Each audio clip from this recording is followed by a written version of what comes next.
Irie FM, I can hear you. Irie FM, I can hear you.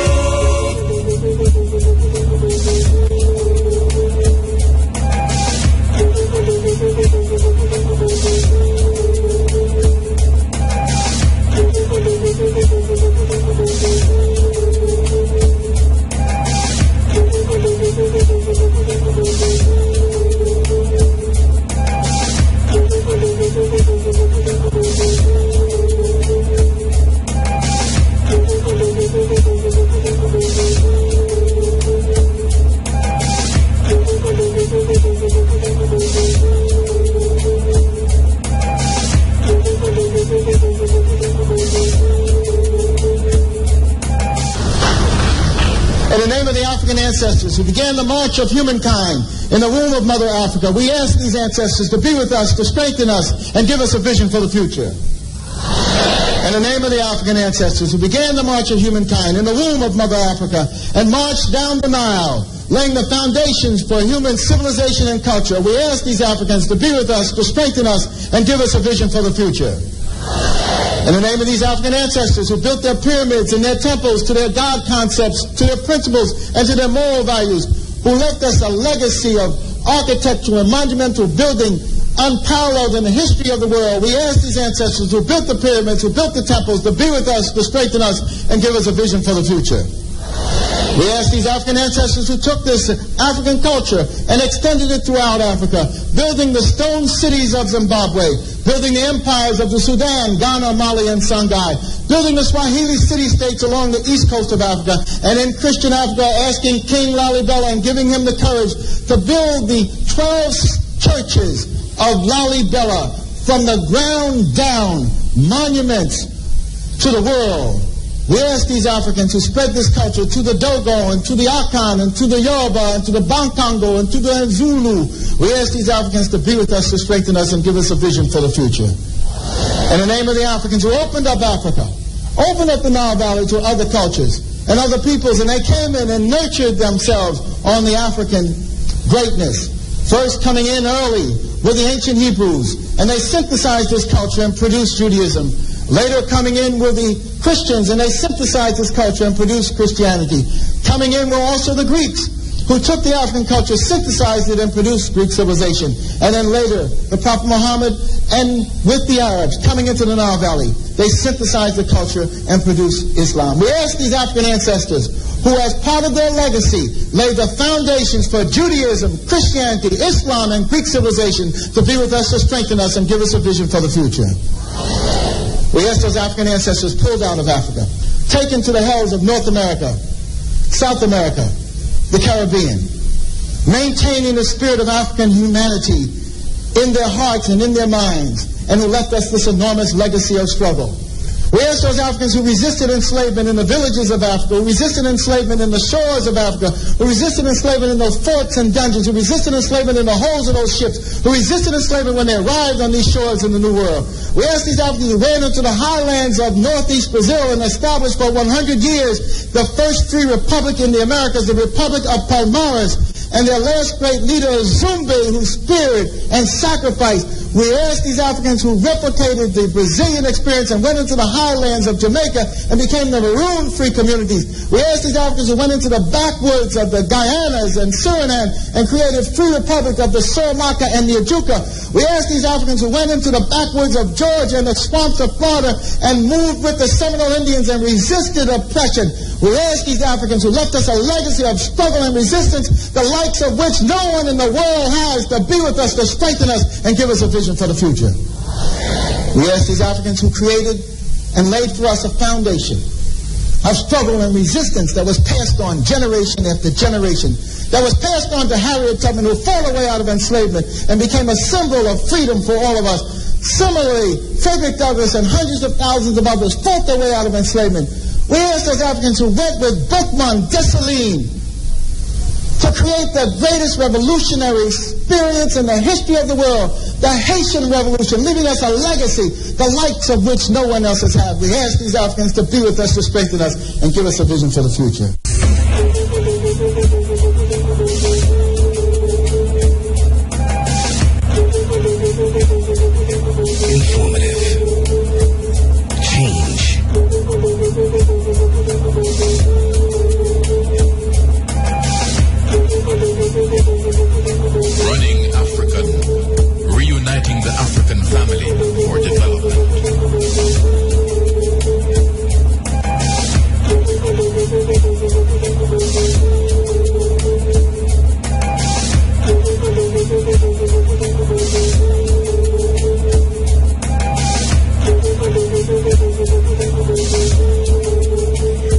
6 minutes now, 7 minutes after 6 o'clock. Very, very pleasant morning to you.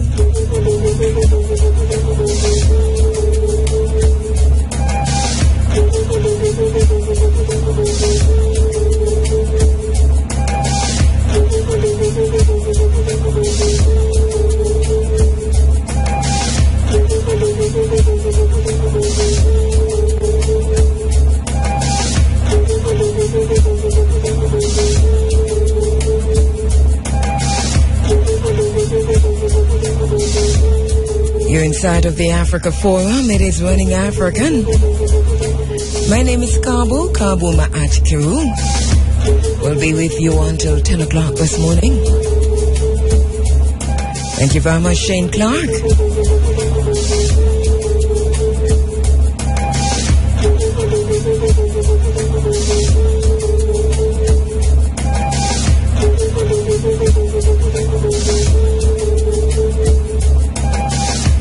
It's Sunday, December 28, 2014. 3 days left in the year, 3 days to Thursday, January 1, 2015.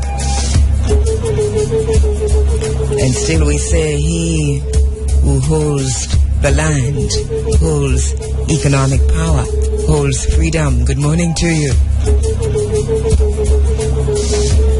Good morning to you on the 107s, 107.1 all the way to 107.9. Reuniting the African family for development. Good morning to you on the internet at irefm.net.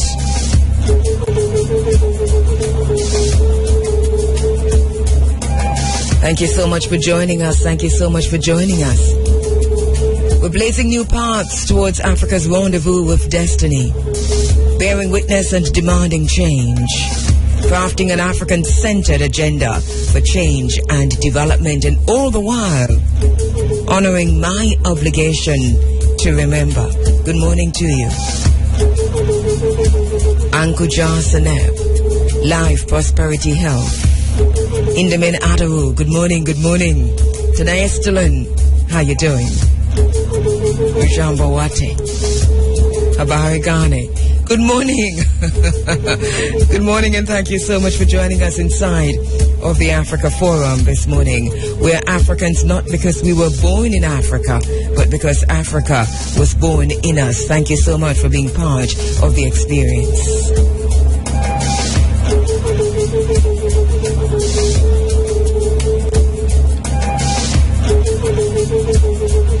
Got a lot lined up for you this morning. A little bit of this, a little bit of that. Potpourri. Seeking truth, learning from the past, absorbing the spirit of human possibility, honoring our moral obligation to remember.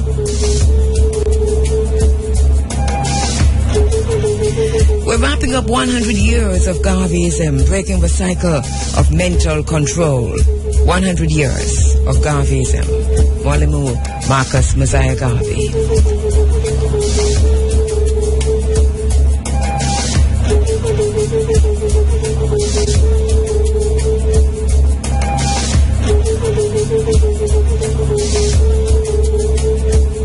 Special morning to you in the traffic.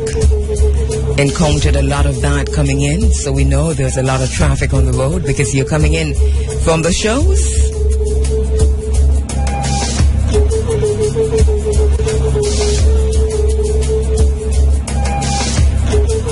You're coming in from the parties. And there's, some reckless driving there. Take it easy on the road. Special morning to you if you're traveling at this time. Very, very special morning. And a special reminder to take it easy. If you want to sleep, find a public place that is open at this time. Sounds like a police station, a gas station, that kind of thing.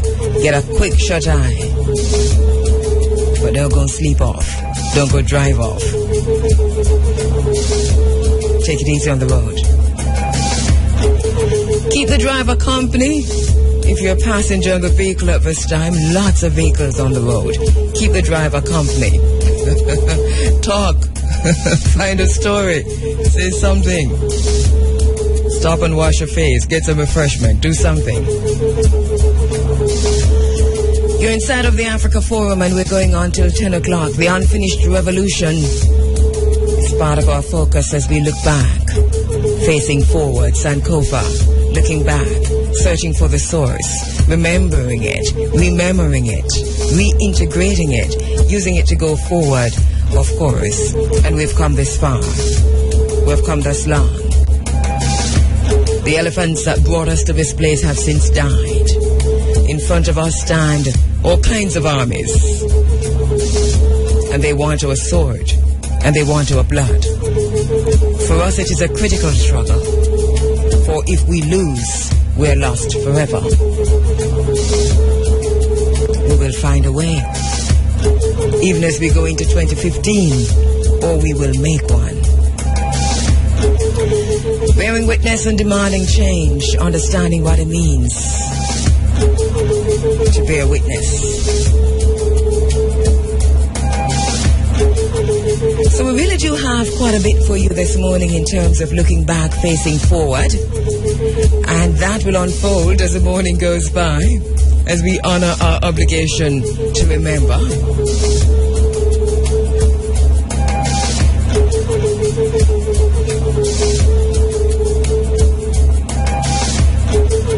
Looking a little bit too at some of the issues that faced us this year, all the way into December 28. But we're thinking 2015 already. If you're with me, you know exactly what I mean by that.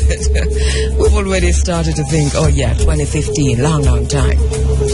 So we're looking back and facing forward.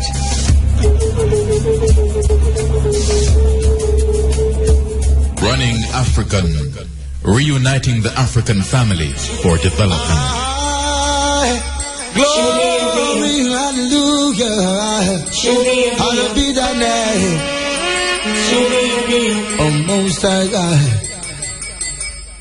Organic Heart Group of Companies presents Rebel Sloop 2015. Friday, January 16. Richmond Estate, Prior, St. Anne, Third World, Alberosi, Taurus, Riley, Etana, Janine, Chelsea Royal, Kabarka Pyramid, Ivamore, Junior Kelly, Norrisman, Capleton, Tony Rubble, Hookton Jakes, Nelsworth, Nylante, The Preservation of Reggae. Gates open 5 p.m., showtime 7 p.m. Tickets $3,000.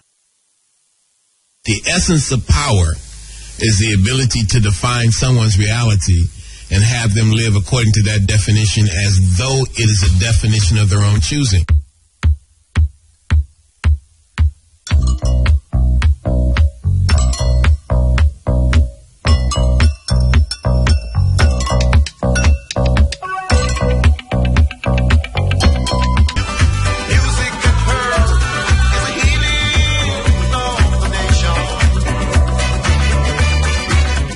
The debate continues.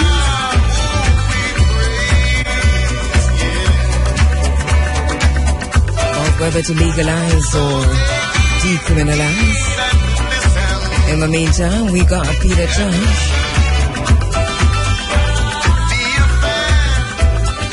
Hey, this is a morning of, we're waking up to news of tragedies.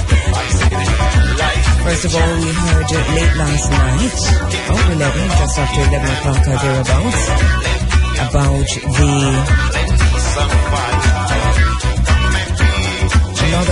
another plane that's gone missing.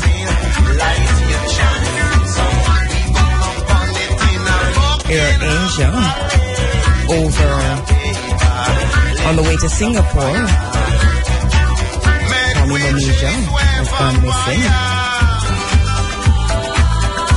Also, we understand there is a ferry that caught fire earlier on this morning, our times, in the Adriatic Sea. We understand it's an Italian ferry. So we're waking up this morning to some tragic news. We're not quite sure what's happening with the ferry. As soon as I get some information on that, we'll pass it on. We understood that there weren't enough lifeboats on that ferry. But in terms of Air Asia, QZ8501. Passenger and crew nationalities. We understand there are 155 Indonesians, 3 South Koreans, one from France, one from Malaysia, one from Singapore, one from the UK in terms of nationality. Nationalities on Air Asia, that is considered downed now.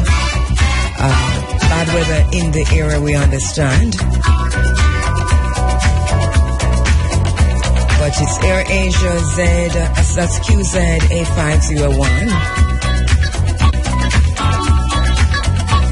The discussion is what are the similarities as this sharing this downed or missing plane to the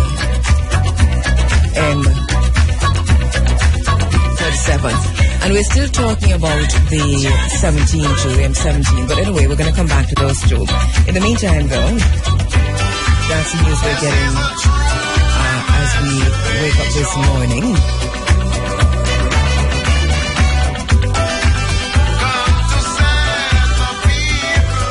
In addition to that,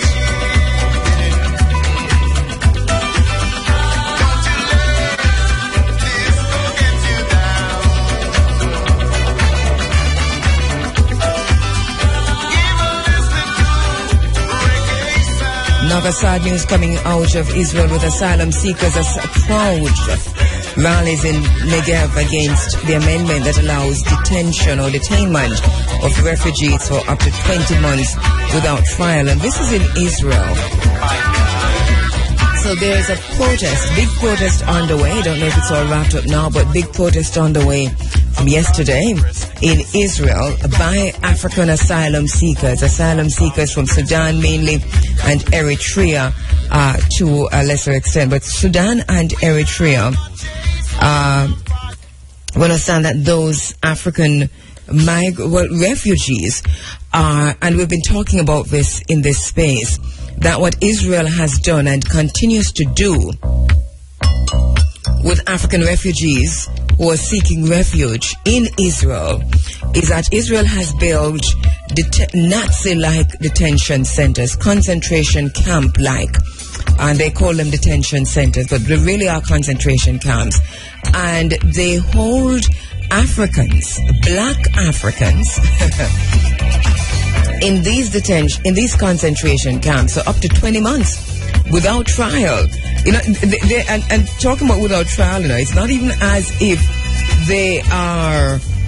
they've done something wrong. They're just seeking refuge, running from war, from rape as a weapon of mass destruction, you name it, and running toward the promised land. Running from Africa toward the promised land. If you can understand the irony in all of that.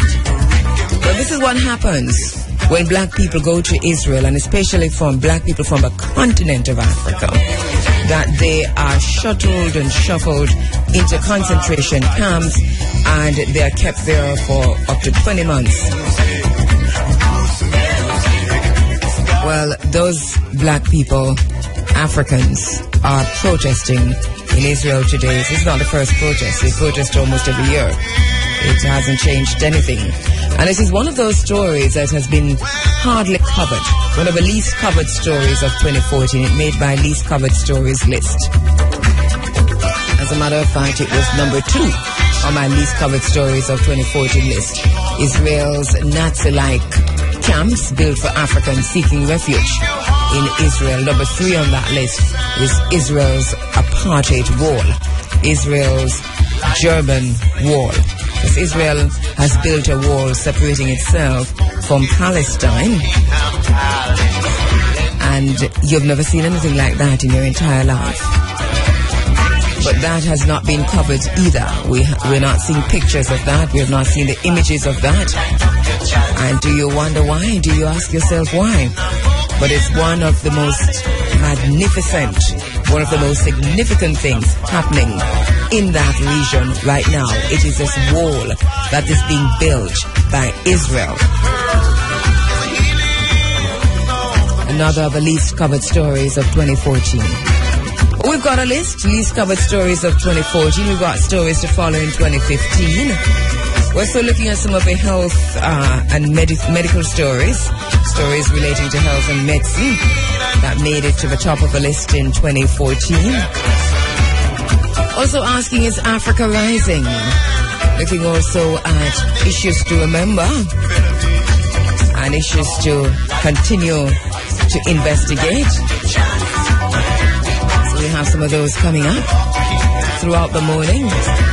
And in between all of that, we're asking what is the political, social, and economic outlook for Africa and the fifth region. The fifth region, of course, being the Caribbean, Jamaica included, of the AU. So we did say it's a potpourri of all kinds of stuff coming at you this morning.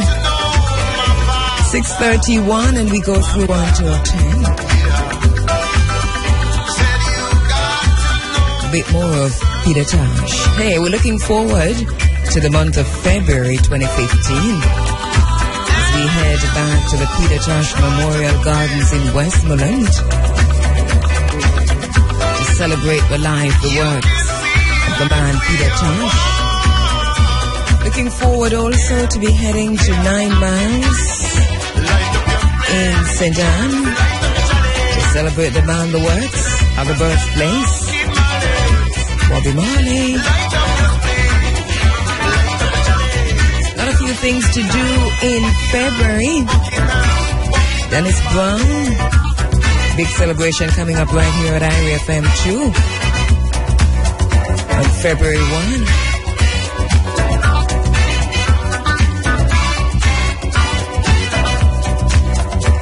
As we go into 2015, Irie FM will be celebrating 25 years.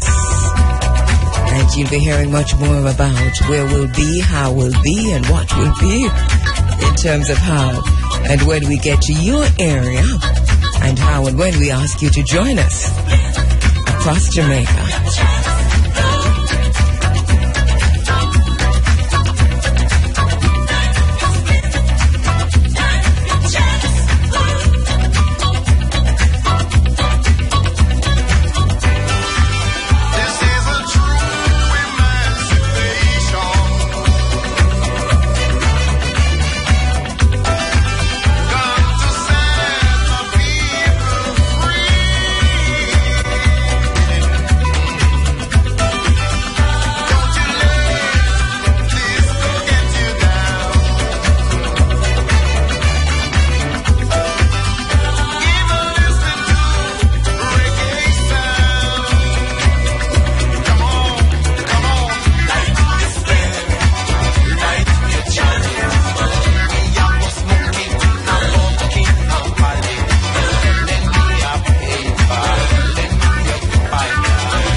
Hey, by the way, you can send me a text at 3909863. That's 3909863. And for that to get to me, do a hashtag. That's a number sign Running African. That's hashtag Running African, so that at least I can filter those. And one of the things I want you to do is to give me your own list, at least one or two. Wouldn't be a list if it's one, would it? But anyway, give me your least covered stories of 2014. Don't make them too long. Least covered stories of 2014, local or international. And what are the stories you think we should be following in 2015? Let's do that. Send me a list of the least covered stories of 2014 and what are the stories you think we should be following in 2015. Text number 3909863. That's 3909863. Remember to do, after you've done that, hashtag Running African.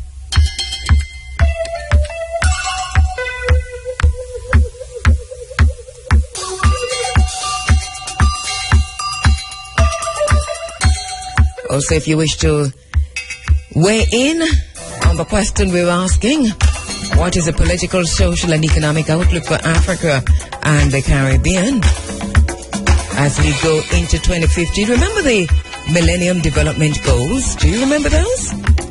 Well, those should have been achieved in the developing world by 2015. Now they've moved the goalpost again.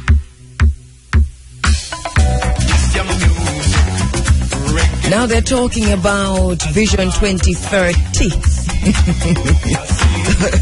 Vision 2030. And they're also talking about sustainable development goals, as if the Millennium Development Goals weren't sustainable. Maybe not. But anyway, so this is what happens when you allow or you rely too heavily on foreign powers to dictate your own vision, your development goals, your mission. So here we are at 2015, scratching our heads and looking around and saying to ourselves, whatever happened to those goals? Remember how excited the world was about those Millennium Development Goals way back when? You know, I remember discussing those for ends at a time. And asking the question, will the developing world be able to achieve these goals by 2015? Because a lot of these goals facilitate or are dependent on the extent to which these developing companies depend on aid, bad aid. So unless we can get our heads in terms of a paradigm, because too many developing countries, continental Africa and the Caribbean, have come to rely too heavily on aid. And so aid is everything. And aid is what drives land grab and land heist and the acceptance of GMOs, because that's another situation. Africa's betrayal by its leaders. The Caribbean, Jamaica's betrayal by its leaders, because we are too heavily and so heavily dependent on aid. So the fine print, when we get this aid, tells us that we must give away our land to the highest aid giver or lender. And we must accept GMOs. So food sovereignty is not part of our vocabulary at all. Which way? Which way, Jamaica? Which way, Africa? As we go into 2015 and onwards to 2030.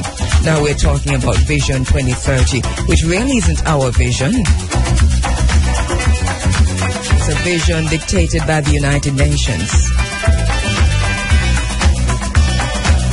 It's been bandied around for so long, and yet if you stop any government employee on the road and ask them, what is Vision 2030? They can't even tell you what the vision is. It's possible that ministers of government will not be able to tell you what the vision is. I've listened to them reel off all kinds of platitudes without once mentioning that there is a vision.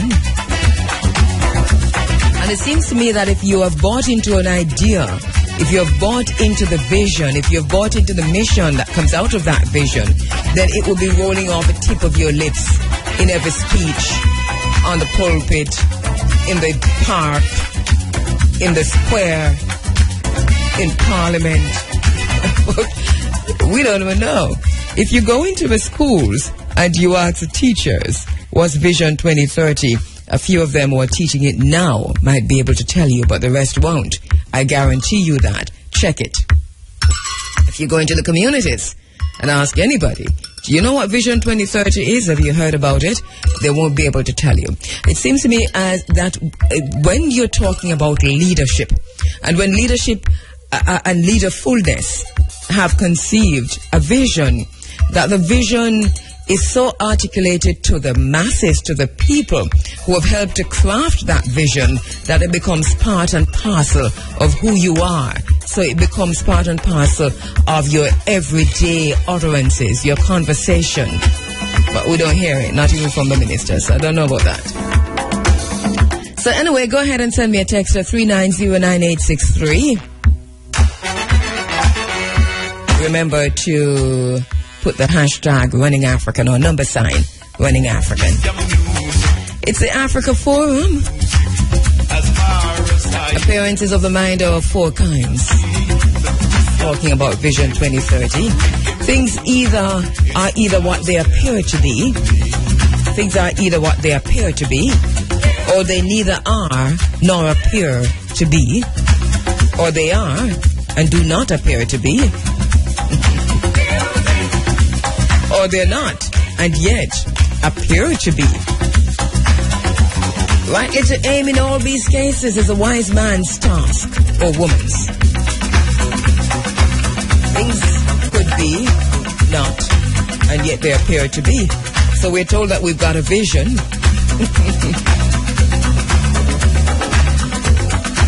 Appears to be, but we really don't.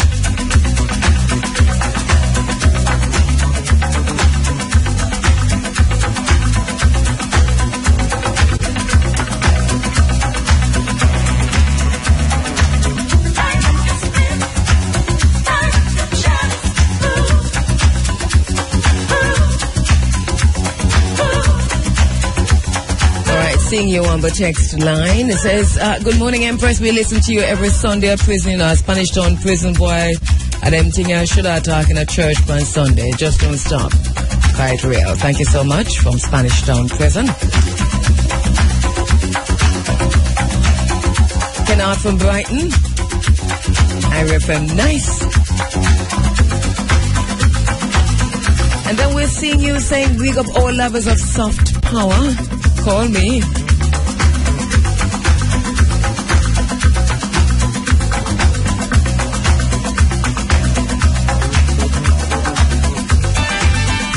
Remember to put the hashtag Running African, because if you don't, number sign Running African, because you're not doing that, and it's more difficult for me to find the text.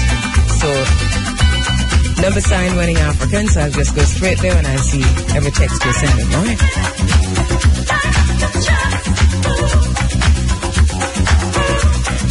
I want to say a happy belated birthday to Muta Baruka, who celebrated his birthday on December 26th. Happy birthday to you, Muta, coming from all of us here at IRFM. Happy belated birthday, coming from all of us here at IRFM, from the Running African family, and I'm sure from the Cutting Edge and Stepping Razor families. Hope you had a good one.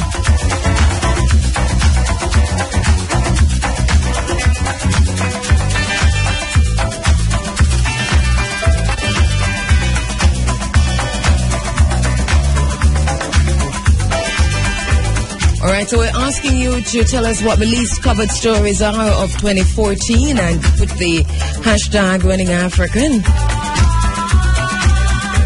And Chris says, the murder of Kian Lamont by a so-called policeman. What happened to this story? Alright. I'm giving you my list. least covered stories of 2014 shortly. Also going to be looking at some of the stories that we need to follow for 2015.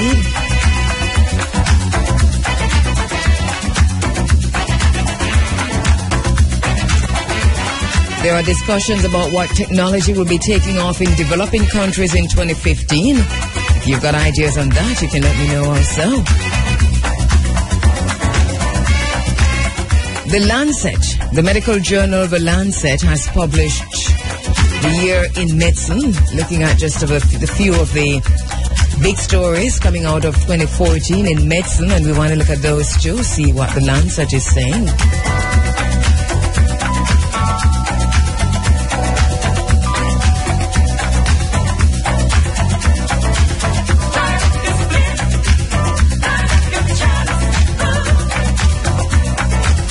Text line is 390-9863. 390-9863.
Financial condition. I am unable to cope with this financial situation. Is causing an inflation of creation.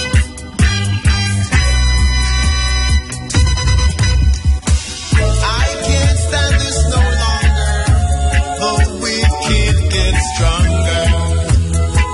I can't stand this no longer, 'cause the battle is getting hotter.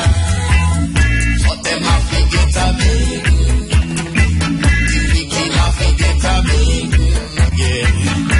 Them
Now 6:53, you're inside of the Africa Forum, Running Africa, and got a few things to do this morning. One of those will be to kind of focus on some of the stories that we think didn't get enough coverage generally this past year, that's 2014. We're looking ahead, looking back, facing forward at some of the issues that we need to continue to ensure that we not just follow up, but that we're talking about and that we're seeing some action on. So we're going to be looking at that. We're also talking about the political, not just follow up, but that we're talking about and that we're seeing some action on. So we're going to be looking at that. We're also talking about the political, social and economic outlook for Africa and the fifth region of the Africa Union. And if you've got any thoughts on that, please share that with us. One of the things we're doing this morning also, we're going to the Lancet, because the Lancet has published what it calls a year in medicine, looking back at the major medical health and humanitarian stories from 2014. It's a year in which Ebola took hold in parts of a continent of Africa, and doctors celebrated transplantation. So we're going to be looking at some of those stories that they've highlighted. There are also discussions on what technology will take off in developing countries in 2015.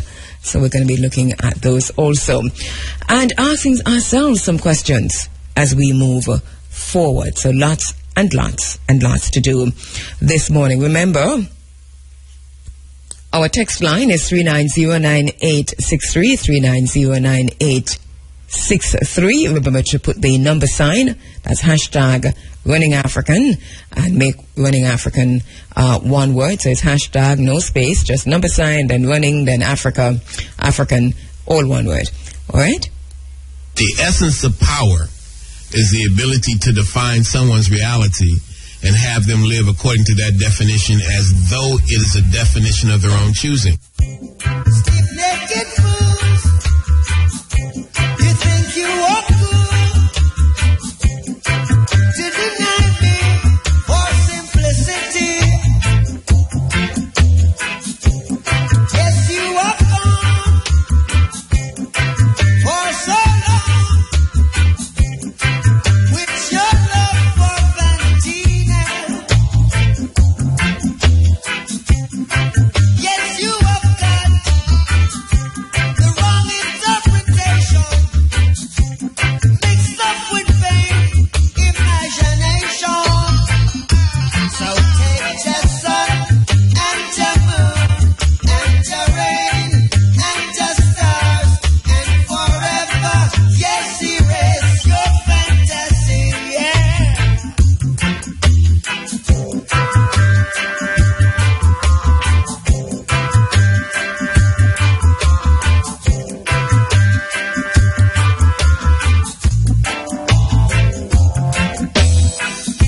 The lips of the righteous teach many, but fools die for want of wisdom. The rich man prejudice is the righteous way is in his holy place. So take your sun and your moon and your rain and your All right, Richard in Manchester says, good morning, sis, but until every Jamaican know what the word government mean, we are in trouble. destruction of the poor is All right, and Maluba says, Hotep Kabu, I think my list of least covered is progress made in Africa by Africans. so stiff-necked fools. All right, remember to send me your list of least covered stories. To deny me for simplicity. And you can do that at the text number 3909863. Gone for so long. With your love for vanity now. I don't want to rule ya. I don't want to fool ya. I don't want to school ya. Think you might never know that.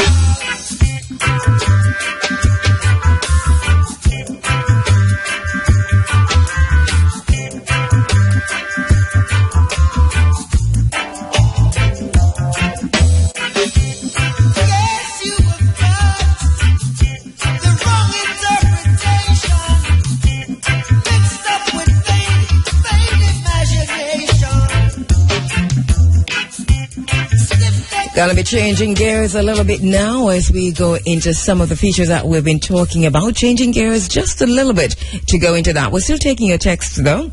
Speak truth to the people. To identify the enemy is to free the mind. Free the mind of the people. Speak to the mind of the people. Speak truth. All right, you're inside of the Africa Forum. It's Running African, and once again, just changing gears just a little bit as we go into the features, looking at the least covered stories. I've got my own list. Stories to follow in 2015, and looking also at the Lancet's 2014 News Roundup of the year in medicine.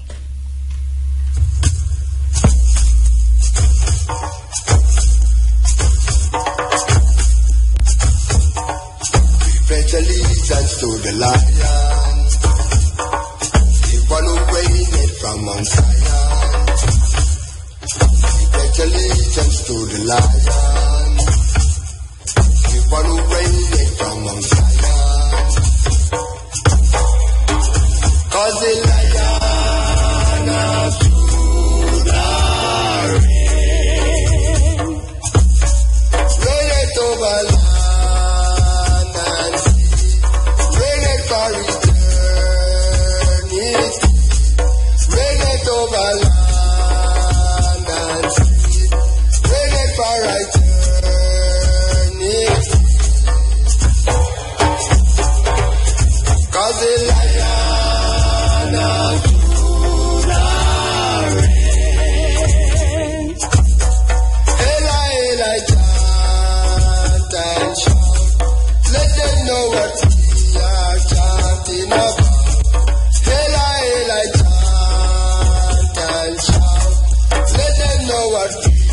We've been looking at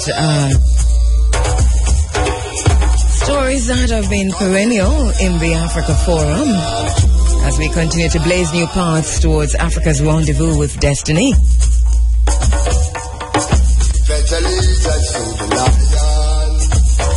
Now, lots of questions are still being asked. Lots of questions are still being asked about the hundreds of young girls kidnapped by Boko Haram. The social media campaign, Bring Back Our Girls.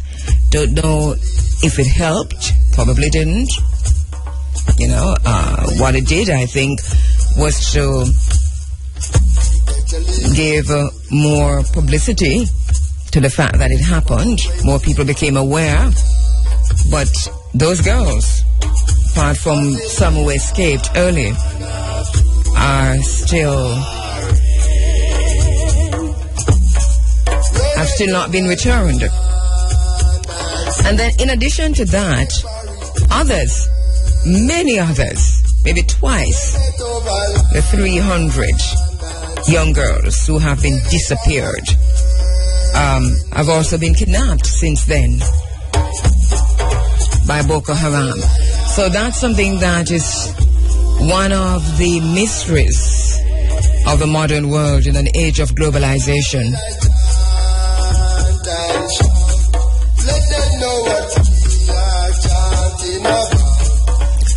We've been highly focused on China in Africa, China in Jamaica, China in the Caribbean, and the Angola model. We're asking if China still is a development partner, and we're going to go into that some more later on this morning. Also, we've been looking and focusing seriously on genetically modified organisms and the extent to which governments are powerless to, it seems, and it appears to be, that governments are powerless to stop the influx of genetically modified foods into their nations. And it seems to me also that Monsanto is so powerful that whether it's at Codex, whether it's at the United Nations, whether it's Ukraine, doesn't matter, Monsanto is going to win in the end. Whether it's the African Union,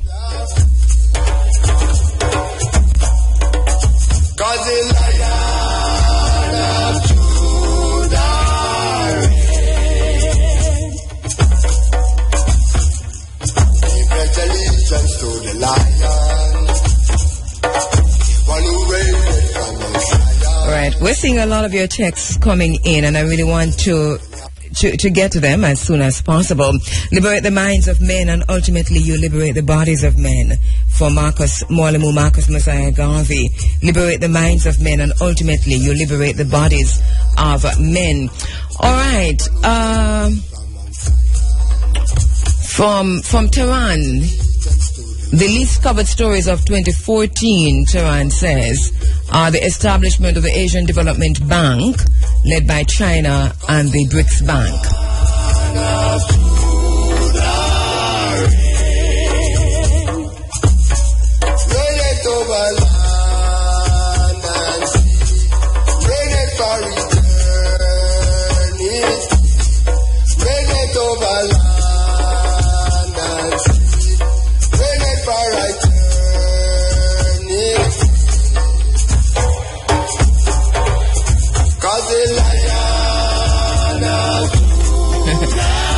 Thank you so much.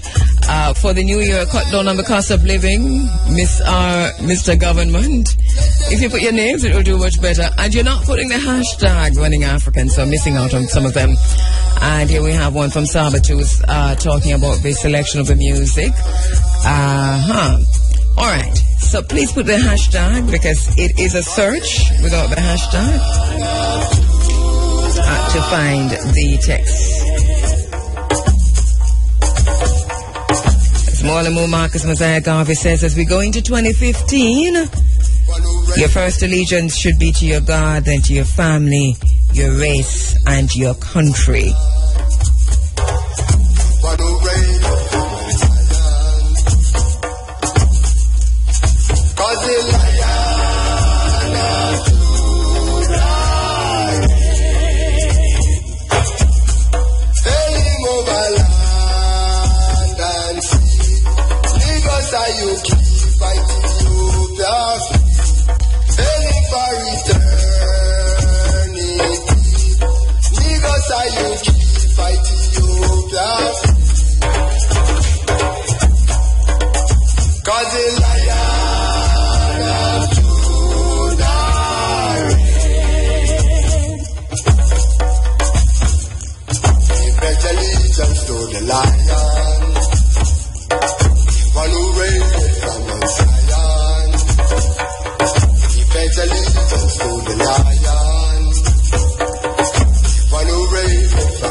Good morning, Cabo. All right, it's Cabo. K-A-B-U. K-A-B-U. What I understand. I don't understand. And we do need to spell that name some more. All right, so it's Cabo. K-A-B-U. And here's a text saying, good morning, Cabo. I would love for you and your team to look into the beach land in Negril. It is called Center. All right. Not seeing all of your texts. It says it's called Center because it's I'm not sure what you're saying. It's RI, but that's most of what we got. All right, so it's called Center. Give me some more information on that, please, because that's one of the things that we're looking at also, and continue to pay some serious attention to as we go into 2015. By the way, there was a lot of hoopla about the Minister of Culture in a bathing suit at the sea, at the beach. And one of the issues I had, and I really didn't see it the way many people see it, in that she shouldn't be wearing bath suit, neither here nor there to me, or she shouldn't post it. I don't know what was the hoopla about. But I looked at it and I thought, wow, beautiful sea, beautiful beach, vast expanse, and she's the only one that I see in that space. And usually when you take a picture of the beach, if it's a public beach, then you'll see little black heads in the water. Otherwise. And so I have only one question. Well, I've got a few questions, but they all center on. So where that picture was taken, was it in Jamaica? And yes, it said it was Westmoreland. That's what the Instagram post said. Well, really now, where in Westmoreland? Because that's obviously a private beach. And is it something that we want to boast about, Minister of Culture? And I'm assuming it's a private beach, by the way. I don't know. I'm just saying that for so long, for so long, Jamaican people on a whole have been denied access. And then the person who just sent that tweet, that text, asking to look into the beach land at Negril, is pointing out so much of Negril public beaches have been lost through the greed. Yes, the mismanagement. So much has been lost in terms of what government has decided. And it's interesting, not so much that they decided, is that it's almost as if they feel as if there's no other way to go but to make beaches available for private interests, even as they focus on foreign direct investment. And foreign direct investment is a bad word. And anytime it's mentioned on the news or on the radio or anywhere, the Broadcasting Commission should be writing to every radio station, and persons who use it, like on stage, on the pulpit, at political forum and so on, should really be sent to jail. Because for us Jamaicans, that's a bad term. All of it is bad word. Bad word. Foreign direct investment. Because this is what is allowing this idea that we must go for foreign direct investment.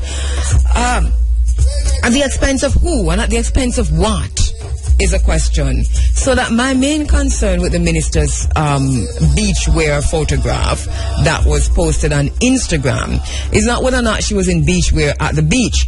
It is whether or not the beach is public or private.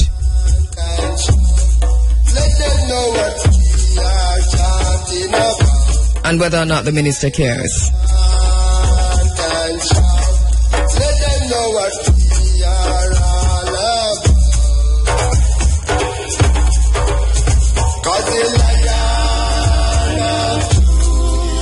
Good morning, Daron. By the way, I am still Daron from Portland. Daron from Portland. Your hashtag must not be Daron from Portland. Your hashtag must be Running African. All right. Good morning to you too. And Ricardo Suave, good morning to you too. It says, morning, Andrew. I've been listening to IRFM since it began in 1990. Love your vibe and energy. Absolutely crazy about your voice. Thank you so much, Ricardo. Thank you so much. All right, I'm still on Twitter, by the way, at Kabuma at Kheru. For those persons on the social media, we're on Twitter at Kabu, K-A-B-U, Ma'at, M-A-A-T, Kheru, K-H-E-R-U. So a quick look at the least covered stories of 2014 in my opinion. In my opinion, this is my opinion only. I'm just looking at what we're not talking about. And somebody texted earlier to say one thing that's not covered enough is, the gains and the successes made by Africans on the continent of Africa. I agree with that. Also, one of the things that we have not been hearing a whole lot about, even though we know it's happening on a weekly basis, sometimes 2 or 3 times per week, are the drone strike. The drone strike, Barack Obama's drone strikes across the world. I've never seen anything more sanitized, more clinical than the reporting on the drone strikes. If a rocket drops in Israel and drops way out, and so you see, just the little pieces of the rocket and nobody gets hurt, it makes the news over and over. They loop it. And yet the drone strikes sent out by the U.S. under Barack Obama across the world in different areas, those strikes are killing hundreds of thousands of women, children, young babies, innocent people. It doesn't matter. We never see them. No images. It's as if they're not happening. But the drone strikes are going to come back to bite us. Not just in 2015, 2016, 2017. The drone strikes, the U.S. drone strikes, are going to come back to haunt us. I guarantee you that. It is kind of a poor journalism when we do not report on those. And then you can't, it's difficult to blame, and this is not even about blaming, because when you talk about journalism, especially in developing worlds and in countries where not much is invested in journalism, but where you still have citizen journalism, where you still have persons in all of these countries across the world posting images on YouTube, posting images on alternative sites, we can get to that information, but it will take a paradigm shift in the minds of Western journalists for the U.S. drone strikes to be reported on. As a matter of fact, it's going to take more than a paradigm shift, because Western journalism depends so heavily, and Jamaican journalism depends heavily on the patronage of the United States.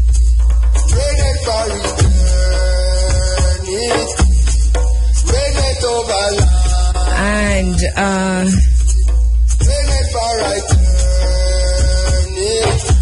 we talked earlier about the Israeli Nazi-like camps built for Africans seeking refuge in Israel.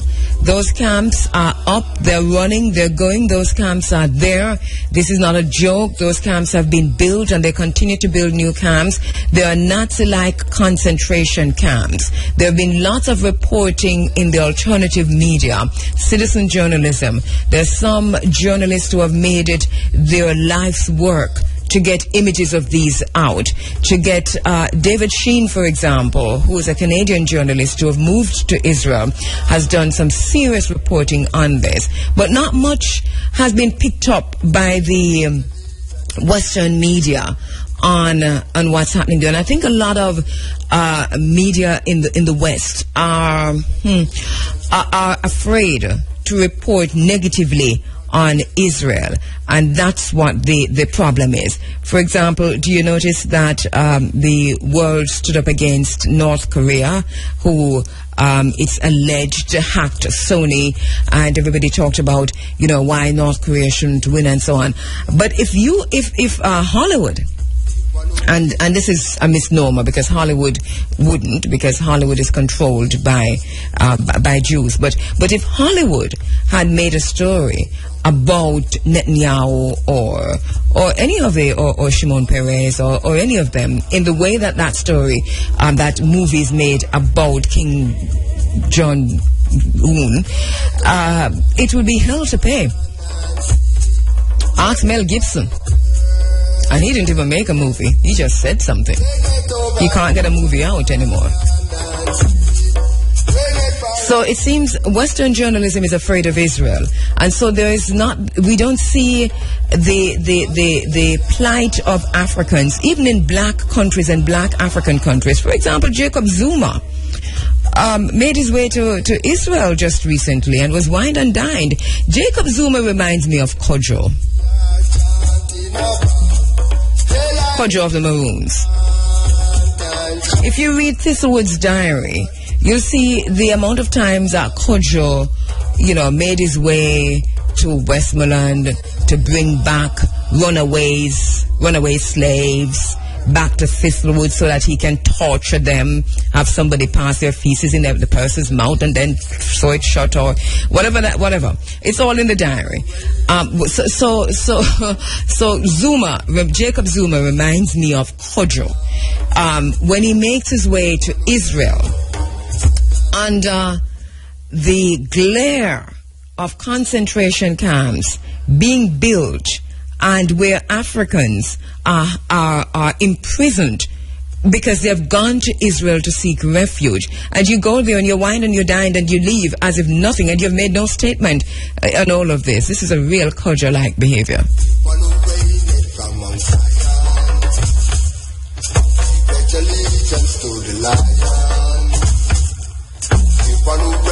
So there is the concentration-like camps in Israel. Then there's also the Israeli wall. Israel is building a wall.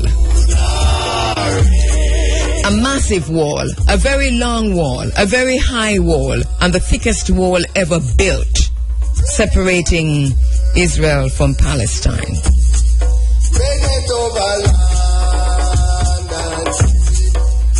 Have you ever seen a picture of that wall? What do you know about that wall? Why is it that wall is being built and it's not being reported on. Who controls the media to the extent that the media is controlled, that Israel's wall has gone up and is going up without fanfare, without coverage? Another of the least, and I've got 6 on my list, and I'm at number 4 now, of the least covered stories of 2014 is Congo. It appears at one time in the year, and this is usually during Congo Week, that we hear somewhat of what's going on in the DRC. But the DRC, the situation in the DRC is complex.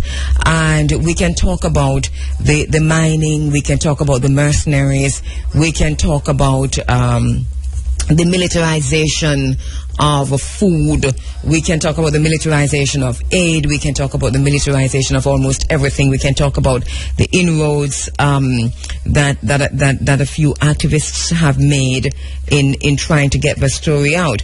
But one of the things that we do know is that not much information has come out about the extent, even though, and let me finish that statement, about the extent to which rape is being used brutally as a weapon of war, of mass destruction of women and girls and baby girls in the DRC.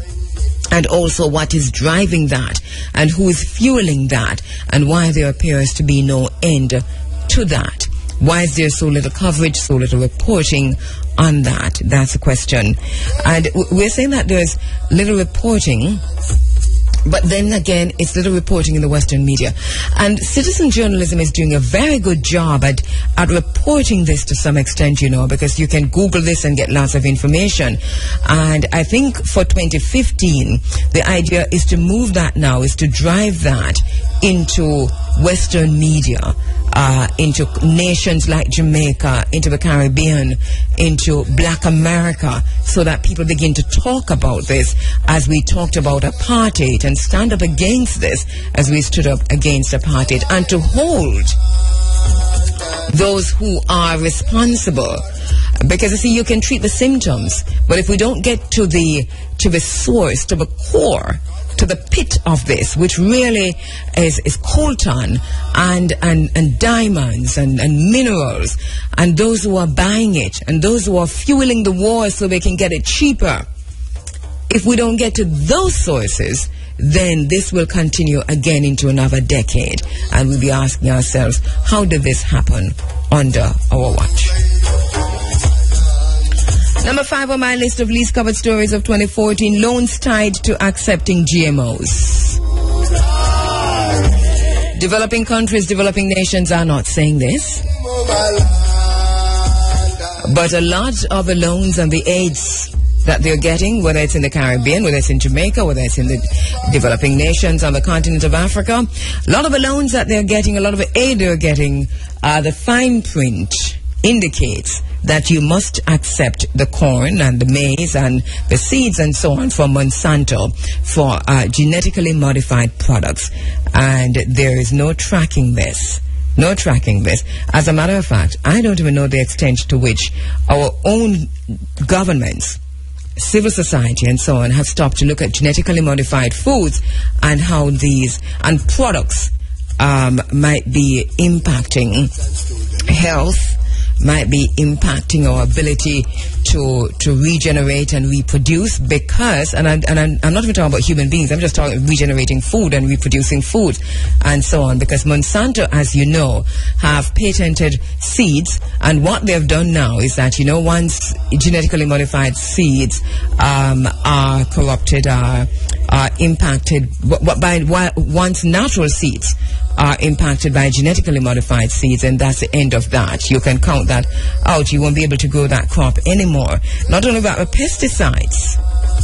And this links to the last of the least covered stories of 2014 on my list. The pesticide used by farmers are linked to high rates of depression and suicides, and farmer chopping of farmer in the bushes and in the fields and so on. And we're asking, oh my God, and we're holding our heads and asking, how did this happen and what is happening here? This is something that we should be looking at in a serious way. All right, I see you sending in yours, so I'll be going through those. And also, we'll be looking at some of the stories that we'll be following up in 2015. And then to look at the Lancet, we're going to go into the Lancet, the year in medicine, and look at some of what they have identified. One of the things that we didn't mention here in terms of the stories that's least covered, didn't make my list because it appears as if it's not covered, but I think it is. I think it was. We probably just didn't pay enough attention to it, but it was covered, and that's the disease outbreak in the U.S., which is still affecting enterovirus D58, which is still affecting young children in the U.S., by the way.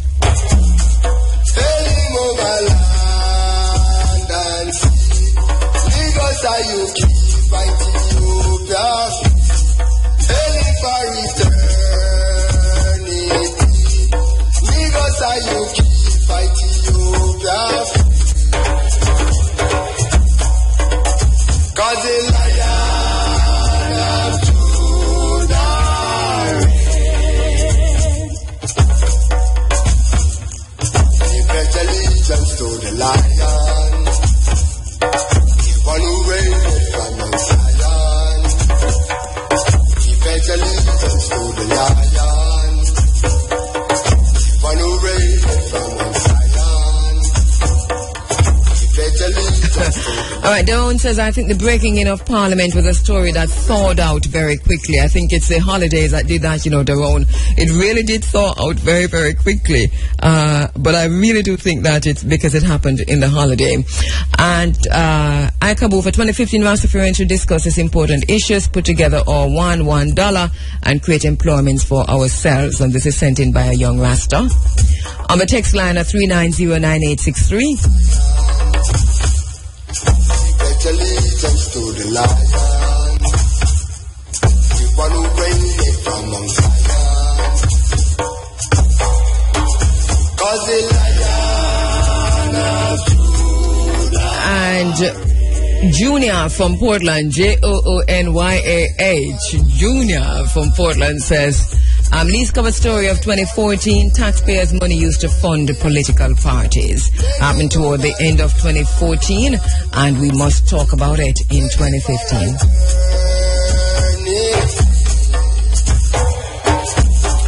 All right, reminding you, please, as you send in your text messages, please put hashtag running African. That's hashtag, that's a number sign, no space, running, no space African.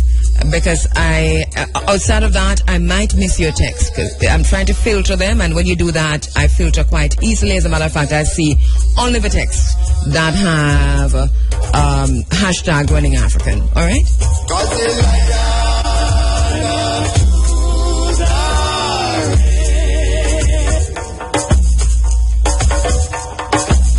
Allegiance to the lion, one who reigneth from Mount Zion. Pledge allegiance to the lion, one who reigneth from Mount Zion. 'Cause the Lion of Judah reigns. Hail him over land and sea. You keep Ethiopia hailing for eternity. Niggas, you keep Ethiopia. 'Cause the Lion of Judah reigns. He pledged allegiance to the Lion, one who reigneth from Mount Zion. He pledged allegiance to the Lion, one who reigneth from Mount Zion. He pledged allegiance to the Lion, one who reigneth from Mount Zion. He pledged allegiance to the Lion, one who reigneth from Mount Zion.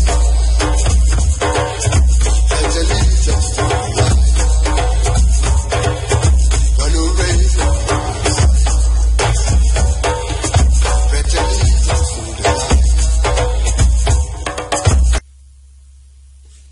Hide nothing from the masses of the people. Tell no lies. Expose lies whenever they are told.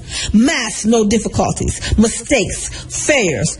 Claim no easy victory. Oh, excellent is thy name. Thou hast set thy glory above the heavens. For out of the mouths of babes and sucklings art thou adding strength to still enemies and the avenger. With thy new name, O Jah Rastafari.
Kheru, for sending this information on Negril. What's happening in Negril? Says they are fencing the land and that they're stopping the public from going to the area. That's a beach area. It's on your left going up the beach road, Negril. And we are going to be looking into it. For it's a new name, precious name, new name, Rastafari. All right, we see you're trying to promote the Thai massage. All right. All right. Thank you very much for your text. Remember now that you do have to do hashtag Running African, # Running African.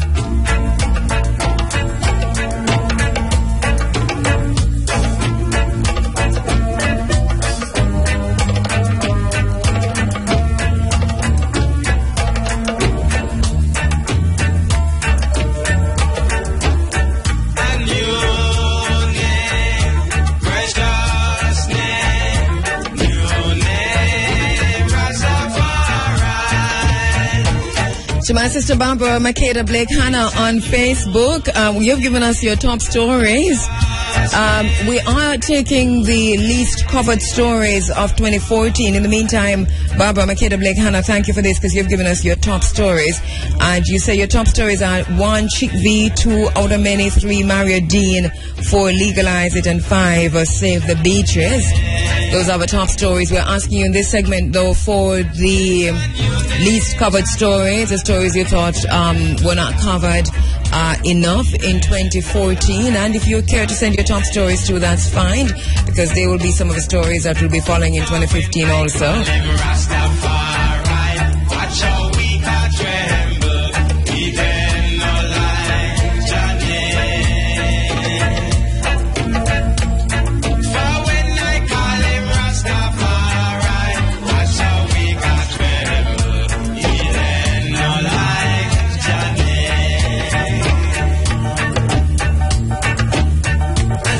Okay, gonna be changing gears a bit.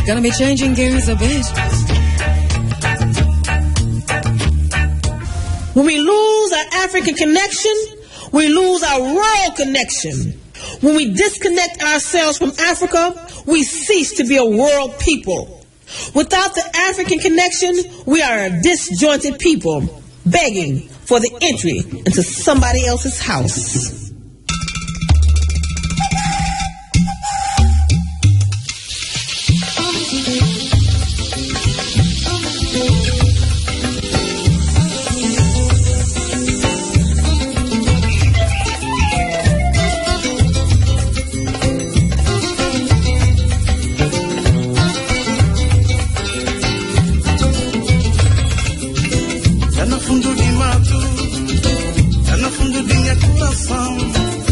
toca forte tambor, aquilo é sagrado. Tá no fundo de mato, tá no fundo de meu coração. Vida toca forte tambor, aquilo é sagrado. Branco de lua, e fica marado chão, fudido do seguro. Branco de lua, fica marado, fudido do seguro. Mistério de noite, luta contra nosso corpo, luta contra nossos olhos também. A nota desse coração fala e da chora.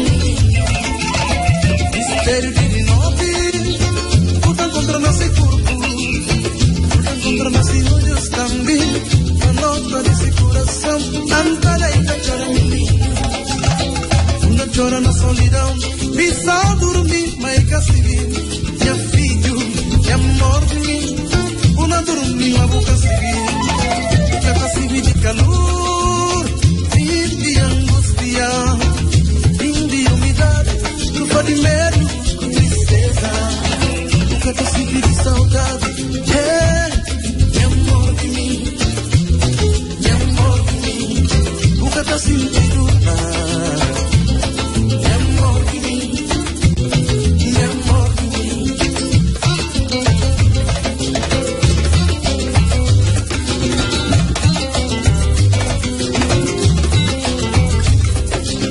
Nunca mais nunca ouvi se falar, nunca mais fica buscando para não namorar assim que tá dando. Era falar o Laila, amiga contante, mulher como fica buscando, nunca na procura assim que tá dando. Tá no fundo de mato, tá no fundo de mato, tá no fundo de mato, como pegar o namoro. Tá no fundo de mato, tá no fundo de mato, tá no fundo de mato, como pegar o namoro.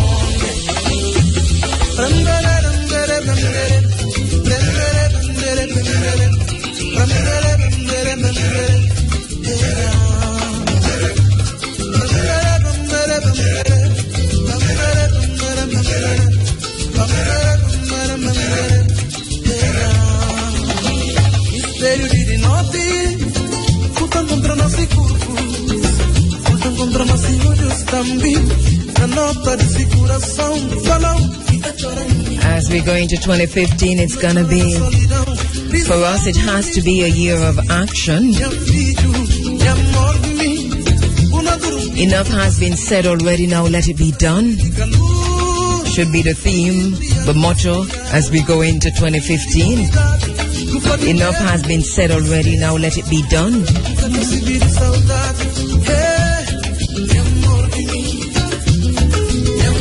We've come this long and this far, and the ships that brought us have since rotted. In front of us stand the Roman army that wants both our swords and our blood. It is such a critical struggle, for if we lose, we are lost forever. We will find a way, or we will make one. As we go into 2015, and this is not about New Year's resolution, it is about where we are in the scheme of things. Enough has been said already, now let it be done. On an African worldview and with an African worldview, understanding, redefining and looking again at how we see the world. It's very important, because one of the things that we tend to do as a people generally, I'm talking about generally now as a people, is to look through others, the lenses of others to define ourselves. And we continue to look through the lens of the Europeans, Eurocentric, lenses to define who we are. And so our vision of ourselves in terms of our beauty, our hair, our skin, the way we talk, the way we dress, so much of what we do is contingent on us looking and viewing the world through Eurocentric lenses. And so the question as we go into 2015 is, what is our own worldview? How do we see the world? How do we understand the world? How do we interpret it? And in that way, how do we engage with the world around us and beyond us as equal partners, as beggars, as aid beggers, as debtors?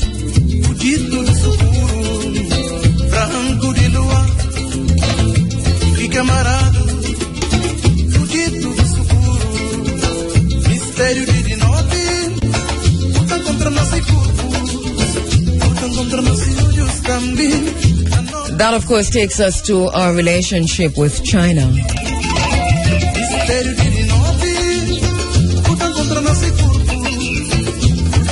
And the question we need to ask ourselves, even as we go into 2015, is China a development partner, an economic competitor, or a new colonizer in Jamaica? How is it that in 2014, all of 2014, we managed to lose so much in terms of land, in terms of property, in terms of access?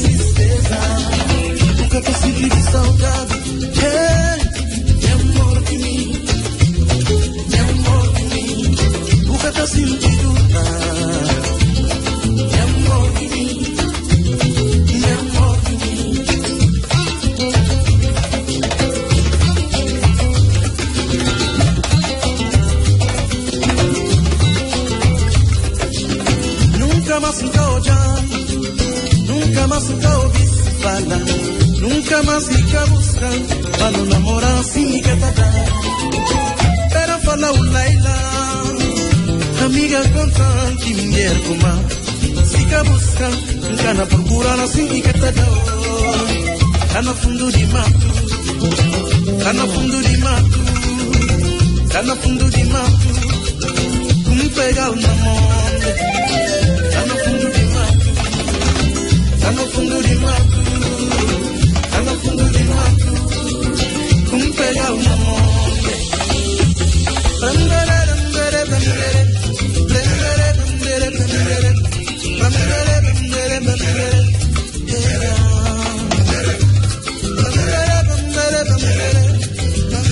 One of the issues that we're going to be paying some attention to as we go forward in 2015 is Codex Alimentarius and the criminalization of herbs, the criminalization of Jamaica's and the Caribbean's natural healing and naturally growing healing products.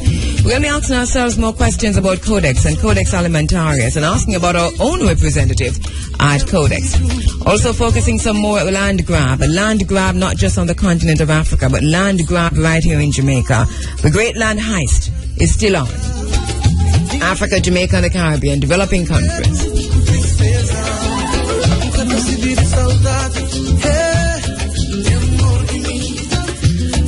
You know, something that has hit us towards the end of this year, and non-oil producing countries like Jamaica have been asking questions about the extent to which we are benefiting from the drop in oil prices. And we haven't, though, asked questions about oil producing countries on the continent of Africa and what's happening there. And it's a delicate balance when you start asking that question, because then if you're a non-oil producing country, you're saying, well, yeah, we want the oil prices to drop, it's too expensive anyway. But in Nigeria, Algeria, and Angola, they are facing some serious problems as a result of the drop in oil prices.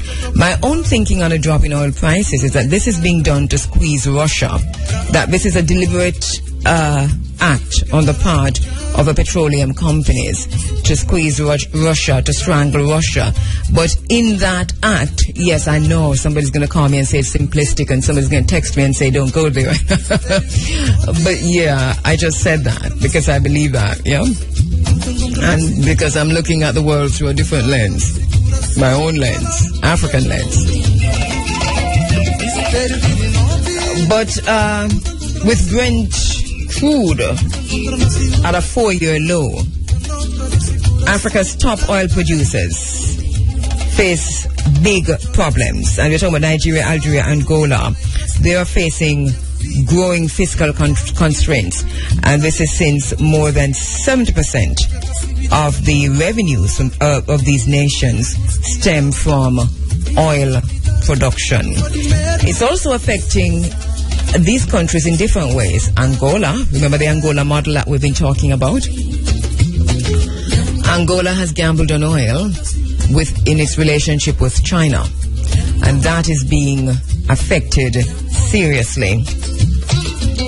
According to the Wall Street Journal, Angola would need an oil price of around $98 per barrel to balance its budget. Algeria and Nigeria would need $120 per barrel to balance their respective budget plans, spending plans. And the current Brent crude price of somewhere between $70 and $80 per barrel is forcing them to adjust spending, and it's affecting their economies.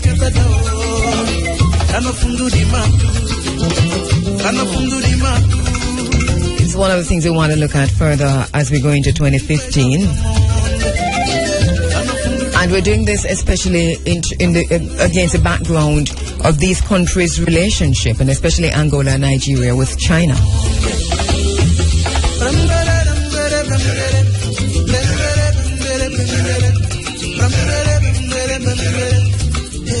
We haven't said much about Libya, because Libya is very, very complex, and we don't even know where to start with Libya. Who owns Libya's oils? The geopolitical challenges there. Look into that as we go into 2015.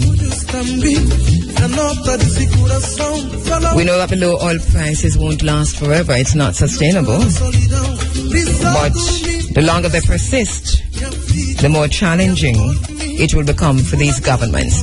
And that is looking on one side, because we hope that on the other side, and that is on our side, that we see some benefit. OPEC's price crunch doesn't seem to be impacting us in the way that we expected. Electricity bills and all of that. Really now. Nunca más oí falar, nunca más fica buscando para não namorar assim Era falar o Laila, amiga contante, mulher com mar. Fica buscando, engana procurar assim Tá no fundo de mato, tá no fundo de mato, tá no fundo de mato. Como pegar amor, tá no fundo de mato. Tá no fundo de mato, tá no fundo de mato. Como pegar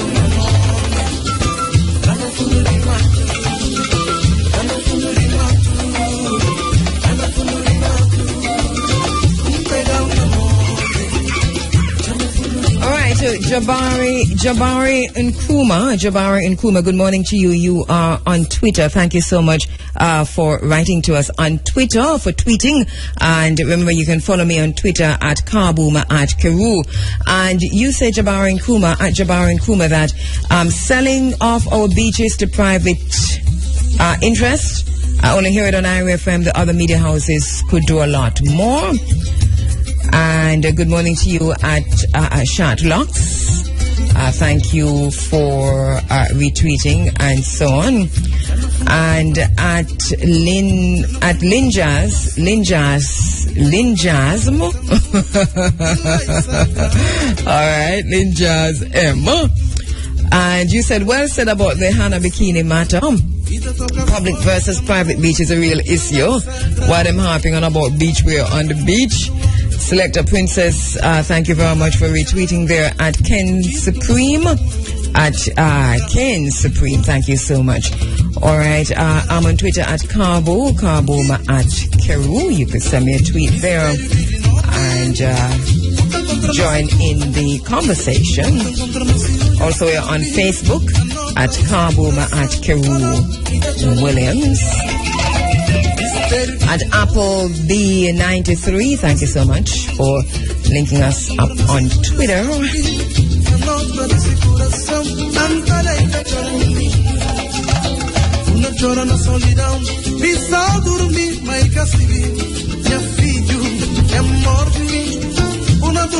Once again, the text number is 390-9863. That's 390-9863.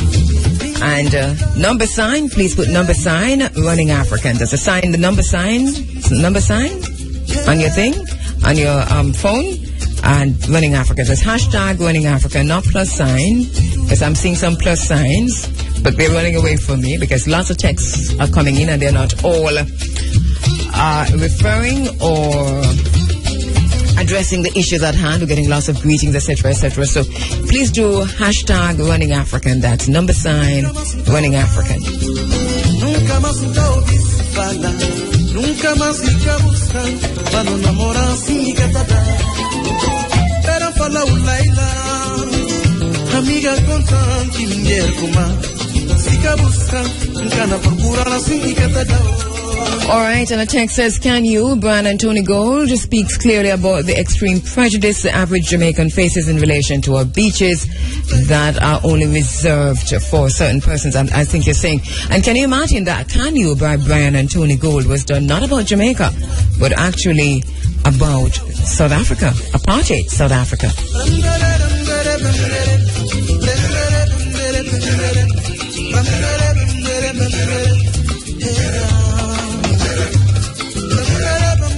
Ras Mikey says, hail Sister Carbo, where does Boko Haram get finance? Ras Mikey says, hail Sister Carbo, where does Boko Haram get finance and arms from? Which big countries behind this?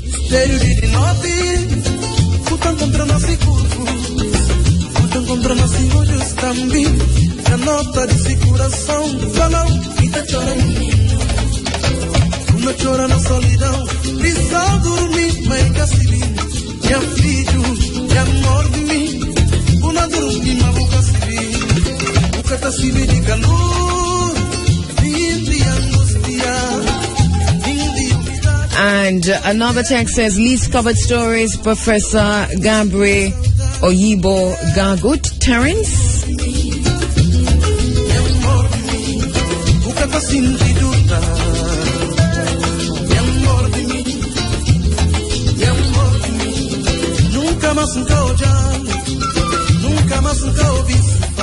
And Samantha says a missing plane in February on the one off the coast of Portland. I do agree with that. That plane off the coast of Portland is an interesting, very, very interesting one. A very interesting one. I have lots of arguments and lots of conversations, a lot of arguments with persons to whom I've said, I don't know about that plane going down anywhere off that. I don't know. I don't know. I do not know about that plane off the coast of Portland. I just do not know if any plane go down there or anything like that. I do not understand. And I am not pretending to understand any of that. But good one, Samantha.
So we've been talking about the stories that we've been following, that we've been looking at, and to which we haven't seen any resolution.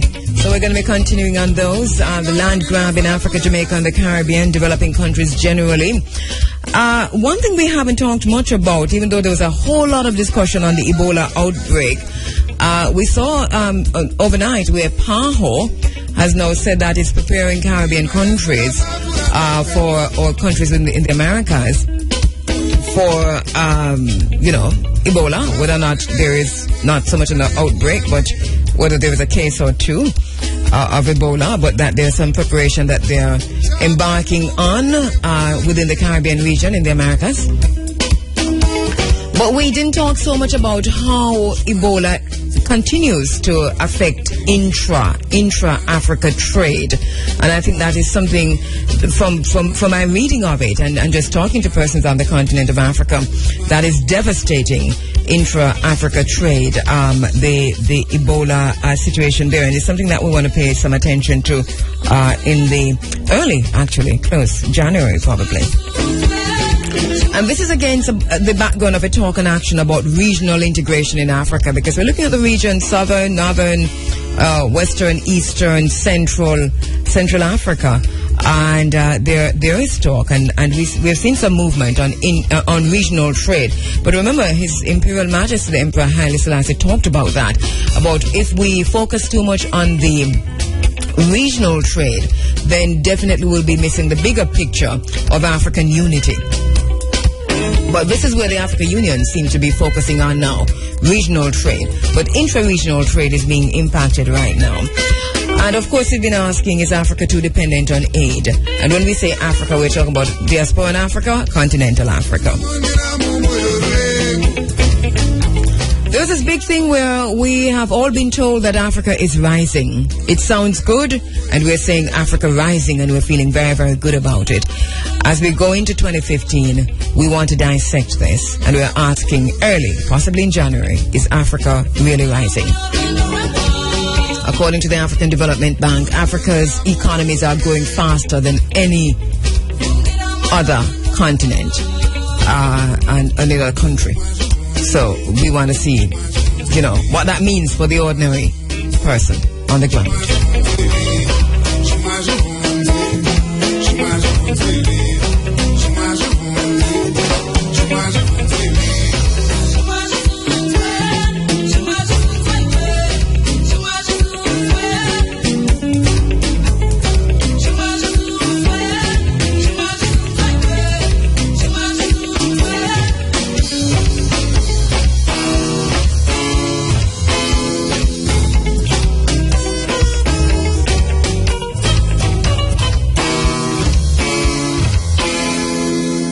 Now, a minute after 8 o'clock. When we lose our African connection, we lose our world connection. When we disconnect ourselves from Africa, we cease to be a world people. Without the African connection, we are a disjointed people, begging for the entry into somebody else's house. What a pity. I will day, I mean attack the fetch water for drink. Usai fetch day, the picking eye the cry sorrow. Usai fetch day, salon no get rest for him.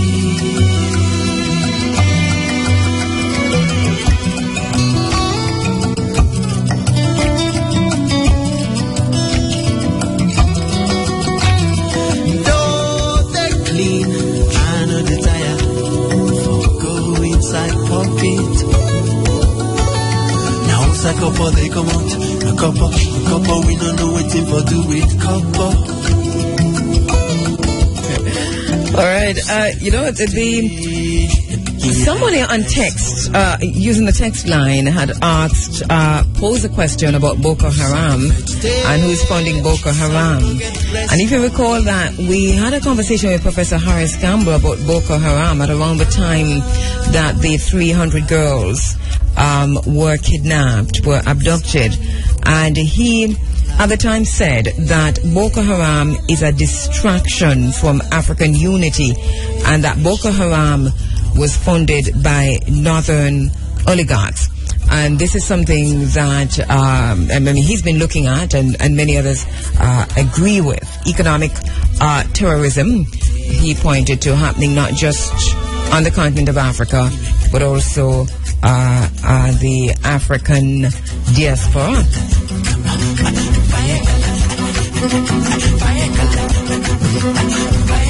As we go into 2014, 2015, one of the things that we're very, very clear on is that the promise of emancipation has still not been realized. And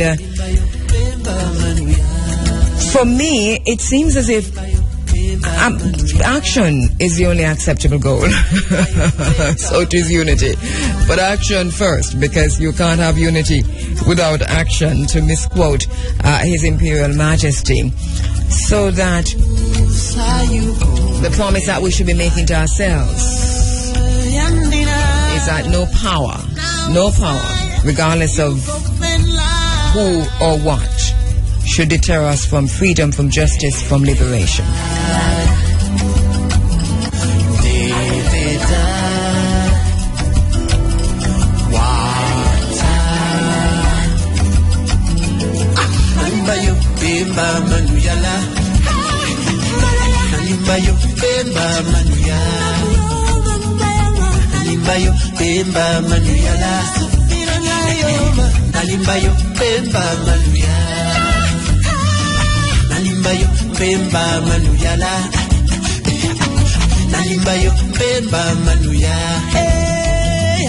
nalimbayo bemba manuyalaya nalimbayo bemba manuya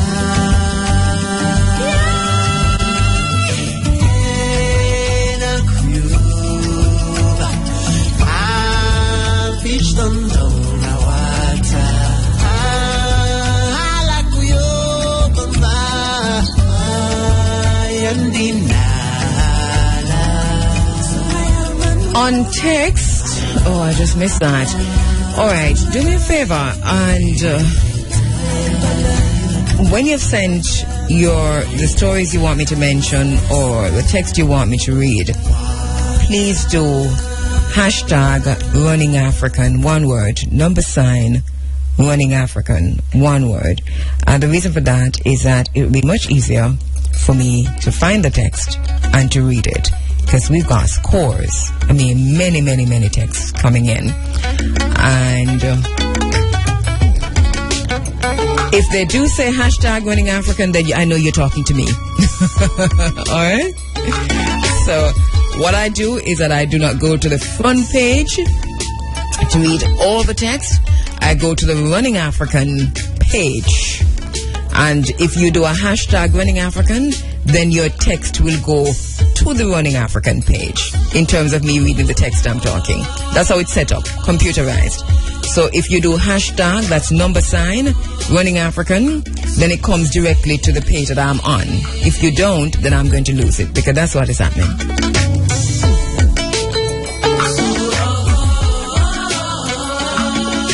Want to recall some of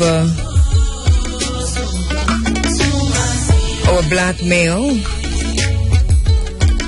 The emasculation of the black male continues unabated, with the senseless and reckless killing of especially young black men by white men or black men acting white in the United States, in Jamaica and elsewhere. And the judicial system has failed us miserably. Recalling some of them: Trayvon Martin, Mario Dean, Romaine Brisbane, Tamir Rice, Akai Gurley, Kajimi Powell, Isel Ford, Dante Parker, Michael Brown, John Crawford, Tyree Woodson, Eric Gardner, Victor White III, Yvette Smith, Mackenzie Cochran, Jordan Bailey, Andy Lopez. A partial kill list of unarmed black people by white policemen. Mario Dean died after succumbing to injuries sustained while in the custody of black police officers.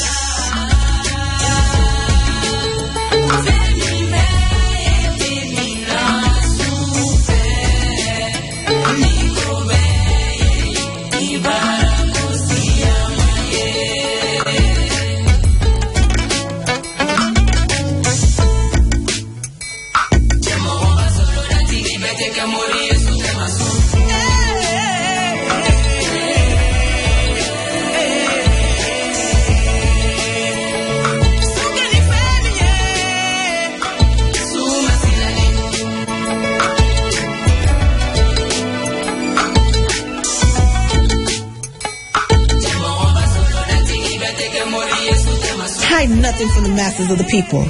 Tell no lies. Expose lies whenever they are told. Mask no difficulties, mistakes, failures. Claim no easy victory.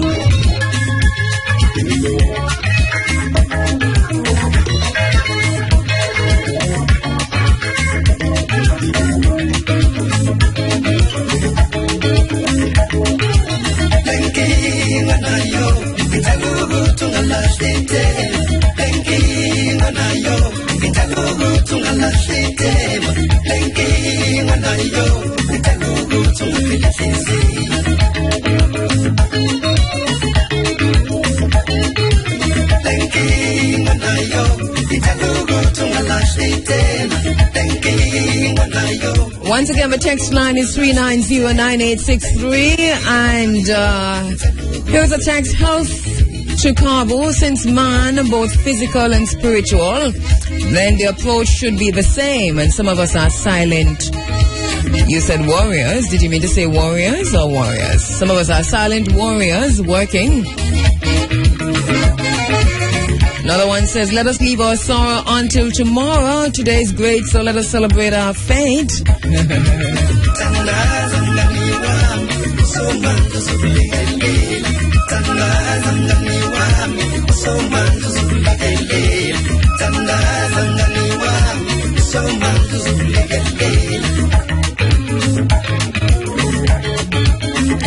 At Selector Princess, you've been busy, Selector Princess. Are you here? Were you at Sting? Were you at Cream of a Crop? How you doing? All right.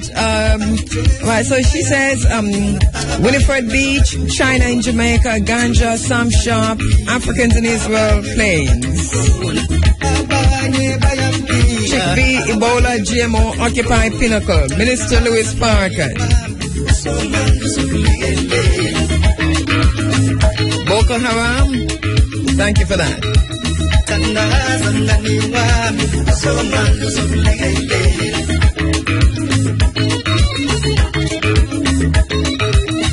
All right, one of the great mysteries of 2014 was a Malaysian airline flight M370, which disappeared without a trace. M370 disappeared without a trace. And now we're hearing about Air Asia, QZ8510, disappeared near Indonesia yesterday.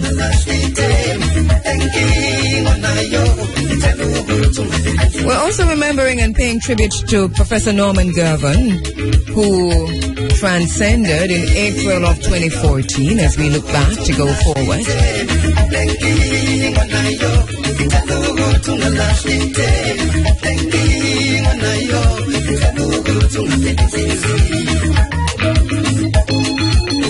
There was also a big conference here in Jamaica, International Colloquium, CBAAC, the Center for Black and African Arts and Civilization, and PANAFSTRAG, Pan-African Strategic and Policy Research Group, in collaboration with the Nigerian High Commissioner in Jamaica, the South African High Commission, and the African Caribbean Institute of Jamaica, Liberty Hall, and so on.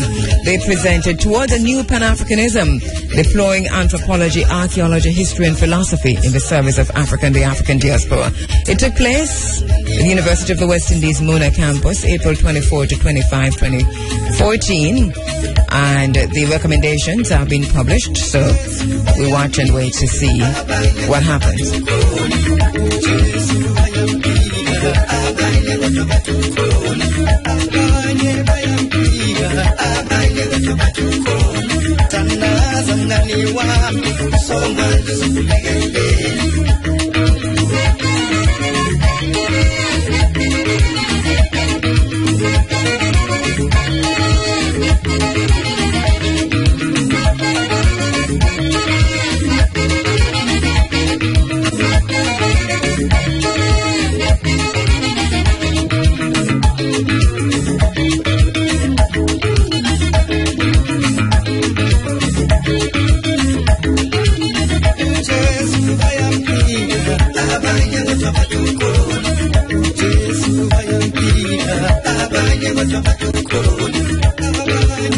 Speak truth to the people.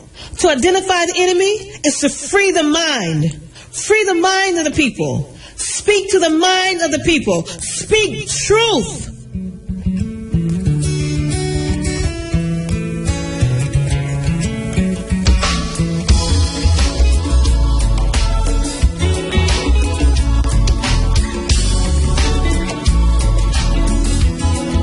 All right, you're inside of the Africa Forum, Running Africa. In this segment of the program, we want to go to the medical journal, The Lancet, because it's interesting. I found this interesting, and I thought I'd share it with you.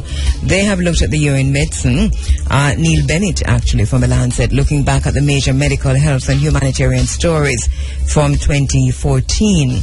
And the first on the list was actually the Ebola crisis. So I'll just tell you what they say. It's a pretty short links. All right. So for the Ebola crisis, he says this year has seen the worst ever epidemic of Ebola virus disease, mainly affecting 3 countries in West Africa, beginning in Guinea in December 2013. The disease then spread to neighboring Liberia and Sierra Leone. As of mid-December 2014, more than 18,000 cases have been reported, resulting in more than 6,500 deaths. The scale of the crisis has prompted unprecedented efforts to develop vaccines against the disease that could potentially be used to halt the epidemic, with clinical trials beginning in West Africa in December. Fast-track trials are also planned to test several experimental treatments, including antiviral drugs and others. Now, what's interesting about this is that we already have information that some of those clinical trials have potentially shown that to impact the Ebola virus, but that the drawback to that is that the virus reappears. My understanding is right. I think after 18 months or 8 months or something to that effect. So, yeah, clinical trials are happening in Africa. Of course, Africa is desperate, brought to its knees, and then vaccinated. Okay, then.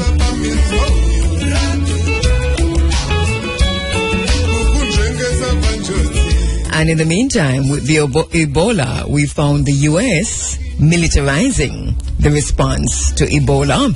And in response to the U.S. Africa Command, AFRICOM, militarizing the response to Ebola, we saw China doing the same thing. And then right after China did that, we saw other countries like France and so on getting in the action, planting their soldiers there, because it's all about the military. It's all about might, and it's all about power. It's not about the disease. It's not about the people of Africa. It is about control. Control of the minerals, control of the land, control of the territory, and bringing Africa to its knees. All right. Okay. I'm looking through African lenses. Looking through the lenses worn by Sam Sharp and Paul Bogle and Queen Nanny of the Maroons. Looking through the lenses worn by Taki. As a matter of fact, Taichi. He probably left. I think Chief Taki, Chief Taichi left his lenses with me. Then in case I've taken them. Okay, as we go into 2015. And the other story on the Lancet list was combating resistance. And it said in 2014 could be remembered as the year in which the fight against antibiotic resistance fully started receiving the attention it deserves. In July, an unprecedented collaboration was announced between all 7 UK research councils and the Wellcome Trust for Research aimed at tackling antibiotic resistance. Coordinated by the Medical Research Council and also involving government departments and other organizations, the collaboration will oversee research covering the lab, the clinic, and the wider environment. In September, the Obama administration in the USA published a national strategy to combat antibiotic resistance and set up a task force charged with developing a comprehensive implementation plan. The administration also announced a competition with a US $20 million prize for the development of rapid diagnostic tests for antibiotic resistance infections. And it might seem as if, it's as simple as it sounds, but it's not that simple. Because can you imagine that so many of the diseases which were thought to have been susceptible to antibiotics, in other words, you could treat that with antibiotics and you get over it, that a lot of these diseases developed resistance to antibiotics. And so this is where all of this is coming from. Also, they have highlighted an HIV setback. Last year's announcement that a baby girl was believed to have been cured of HIV after being given antiretroviral therapy soon after birth generated much hope and achievement, and I did cover that also. The so-called Mississippi baby was given a 3-drug regimen of zidovudine, lamivudine, and nevirapine from 30 hours after birth, and was lost to care at age 18 months, but maintained viremic control in the absence of treatment when assessed at age 30 months. However, at a news conference in July this year, researchers announced that detectable concentrations of HIV had returned after 2 years of treatment, prompting resumption of antiretroviral treatment. The new development will be taken into account by investigators of a planned clinical trial based on the approach. So there was this big announcement last year about the baby girl, if you recall. Now it turns out that this is a setback, that she's not really cured of HIV. All right, so the Lancet also identified biodangers as one of the top stories. Controversy hit the U.S. Centers for Disease Control and Prevention and the Food and Drug Administration this year, with both organizations under fire for major biosafety lapses. The transfer of a preparation of bacillus from a CDC biosafety level 3 lab in Atlanta, Georgia, to a level 2 lab left more than 80 staff potentially exposed. And now we're also hearing about a potential Ebola case at the CDC. We're also hearing about smallpox virus and so on. So some cause for concern. The staff of FDA lab in Bethesda discovered vials of variola, the virus that causes smallpox, among hundreds of forgotten pathogen samples in an old, cold storage room.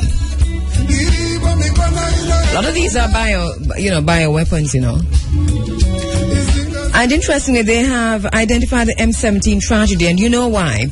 The HIV research community mourned the loss of 6 of their colleagues who died when Malaysia Airlines flight MH17 was shot down over Ukraine on July 17.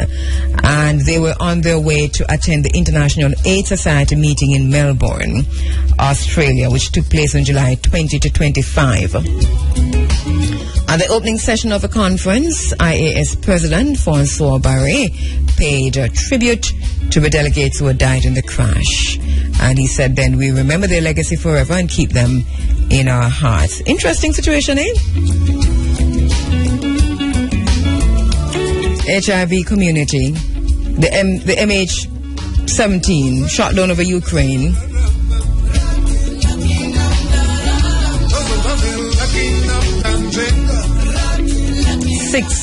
Six colleagues from the HIV research community, 6 of them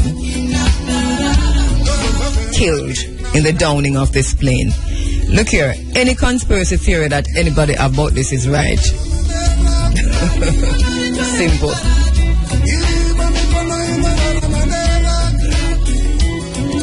Sustaining Development. In July, the UN Open Working Group published its proposal for a set of sustainable development goals. And this is to replace, of course, the Millennium Development Goals that we were talking about, because they're due to expire 2015.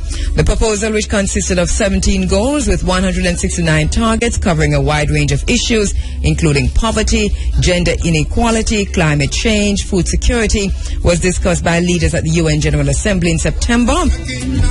Health-related targets include a commitment to achieving universal health coverage and specific targets for maternal mortality and deaths from non-communicable diseases. Negotiations will continue into next year with a final set of goals due to be presented at a special session of the General Assembly in September 24. This is interesting because this is the same thing as the Millennium Development Goals, and it is not much different from Vision 2030. Also, climate change was identified, and transplant success. Of course, you must have heard about this. In exciting news for reproductive medicine, 2014 saw the first successful live birth after uterine transplantation in a patient with absolute uterine factor infertility. And this was reported in the Lancet. A 35-year-old woman with congenital absence of the uterus received a donated uterus from a living 61-year-old family friend in an operation last year and gave birth to a baby boy by way of in vitro fertilization. Wars and conflicts also identified in the Middle East and Africa and so on, in Syria. And then On the list, an outbreak of enterovirus D68 in the USA and Canada, causing severe respiratory illnesses in children between mid-August and December 11. 1,149 people in 48 states and the District of Columbia had confirmed enterovirus D68 infection, according to the CDC. Many of the children admitted to hospital with the infection had asthma or other underlying respiratory problems. Many other children had probably been affected by milder forms of illnesses. Enterovirus D68 might also be linked to recent cases of unexplained acute flaccid myelitis in U.S. children, with symptoms including full or partial paralysis of the arms or legs, although the association with the virus is unconfirmed. And of course, there's heart-shaped box. Surgeons in Australia announced in October that they had successfully transplanted donor hearts, but had stopped beating into patients for their first time. Stand by for the Supreme Ventures draw.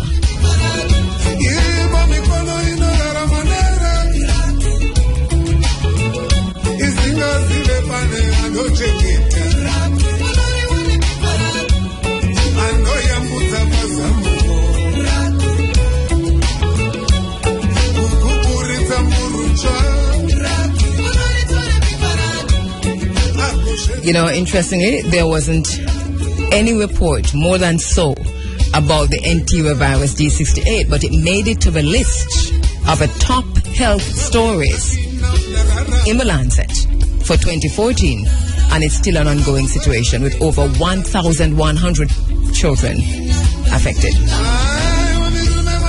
8:29, just a minute away from the Supreme Ventures draw.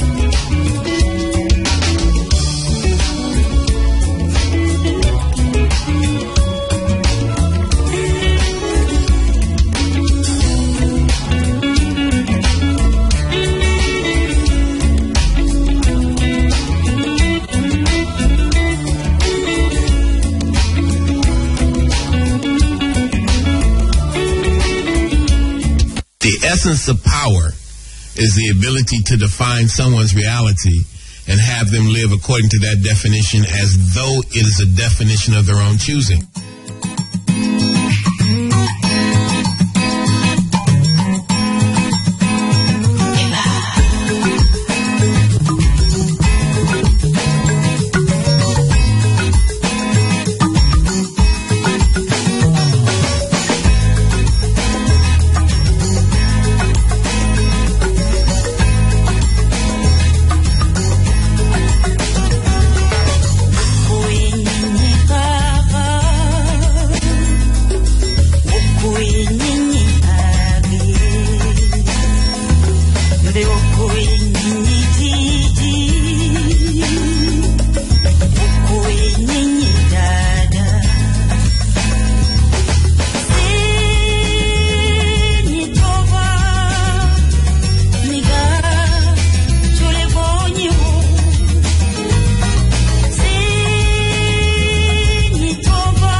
Special morning to my sister friend Gloria Walters and Basil Walters. Good morning to you. Good morning to Nana Esiboa. Good morning to you, Sister Minnie.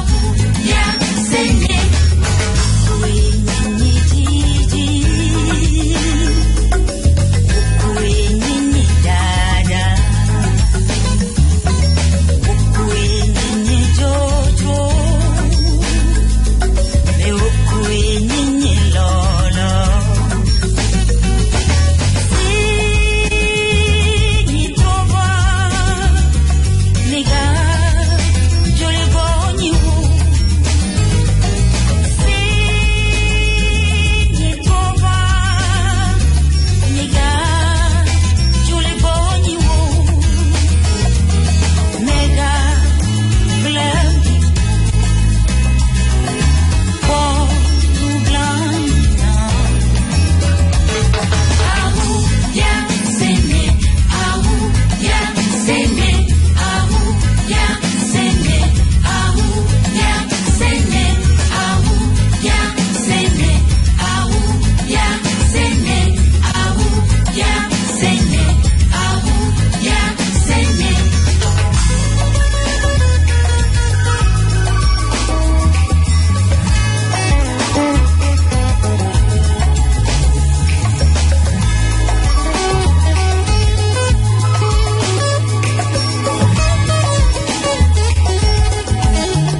Seeking truth, learning from the past, absorbing the spirit of human possibility and honoring my moral obligation to remember.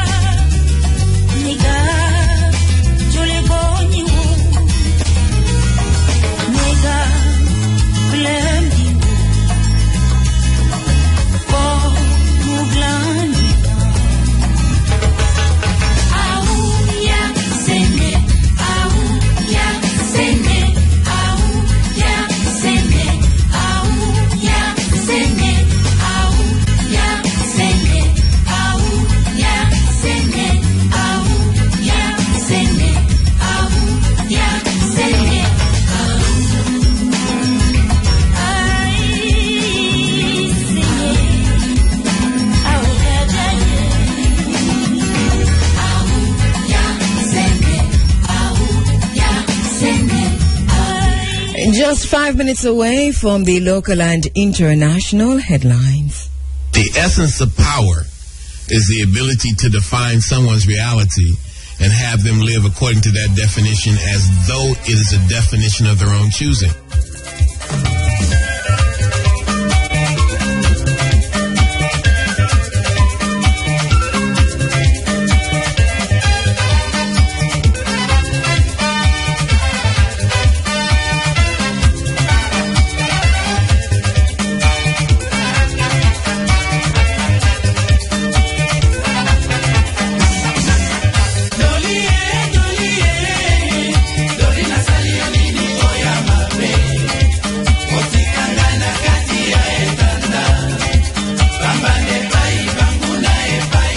Going to Congo for this one.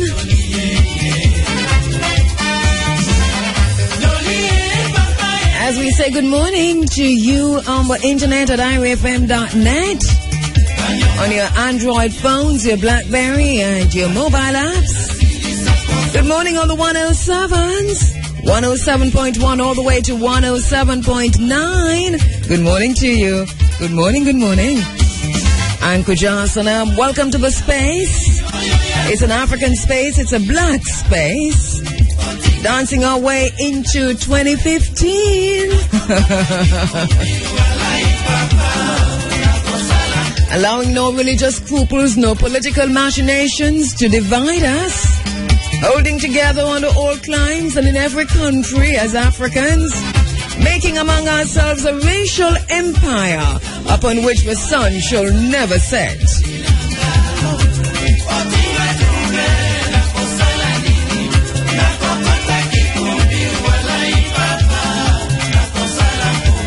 Tell your children the black skin is not a badge of shame, but rather a glorious symbol of national greatness. Start today. Inside of the Africa Forum, we go through until 10. That's when the Big A comes in with the Sunday sunshine. My name is Kheru, Kheru.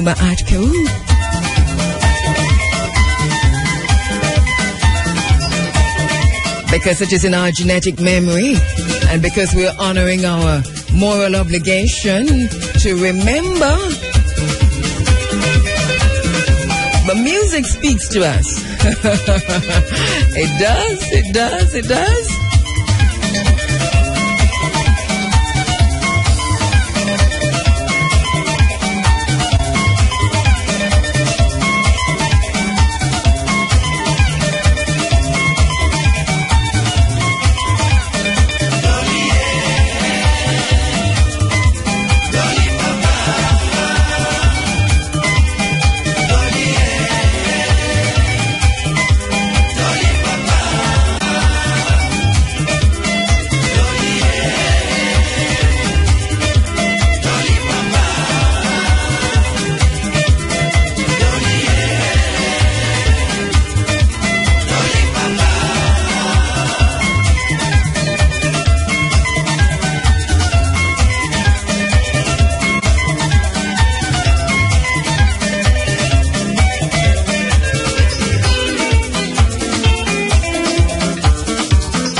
Just a minute away from the local and international headlines. Liberating the minds of men. Liberate the minds of men, and ultimately you liberate the bodies of men. It's a mind thing. No one knows when the hour of Africa's redemption coming. Mwalimu Marcus Messiah Garvey.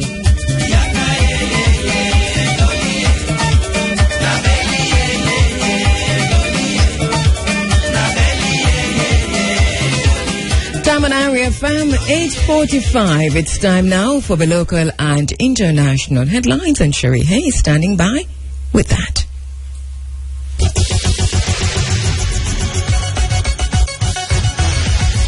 This is news from Irie FM, Jamaica's non-aligned news voice.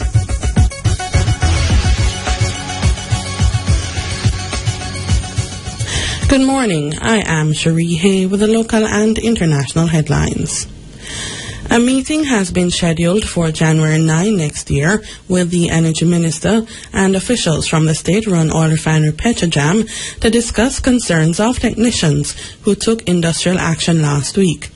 This follows a meeting yesterday between representatives from the Union of Clerical, Administrative and Supervisory Employees, UCASE, and Philip Polwell.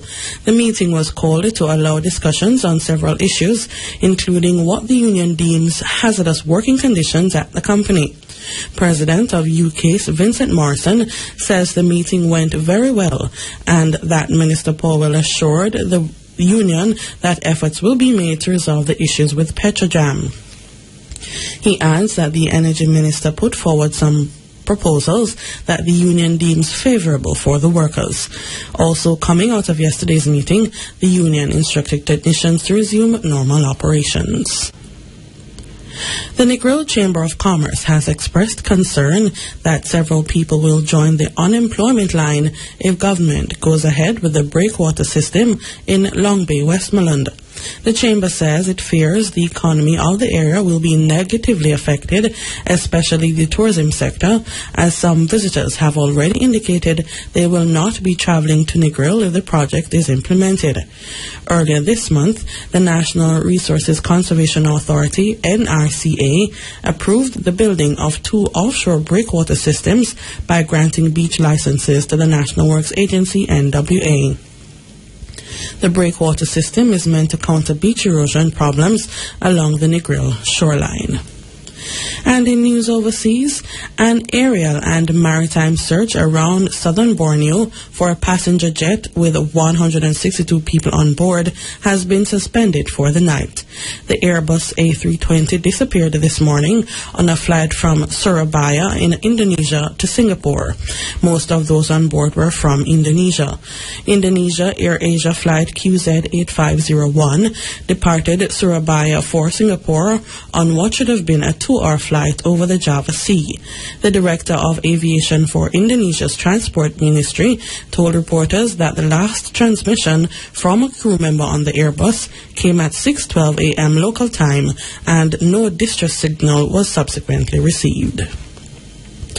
Finally, a major rescue operation is underway at a Greek ferry carrying 521 people which caught fire around 40 nautical miles northwest of Corfu.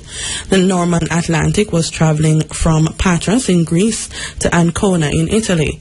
Ships and helicopters are taking part in the operation, but strong winds are hampering the rescue, and Italian media say the ferry is tilting dangerously. There are no reports of casualties. Some 170 people are on rescue boats. Helicopters have airlifted some others. Those were the local and international headlines. News is next at 11:45. You can go online to irefm.net to view some of the stories. Like us on facebook.com/irefmnews. Follow us on Twitter at irefm_news. From the Irie FM newsroom, I am Cherie Hay. That was news from Irie FM, Jamaica's non-aligned news voice.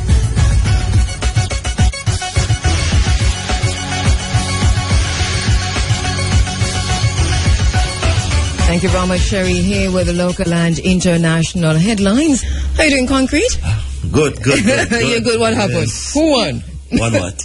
No. You put your two hands up and say like, yeah. Victory. Oh, victory. Okay, great. Thank you so much for last week. Okay, you're welcome. Yes, that was really, really nice. It was good being there. What was the vibe like on the ground? Wonderful. Okay. Wonderful. Nice energy, you know? Yeah. With the drum. Nice energy. I know. I heard it. Nice.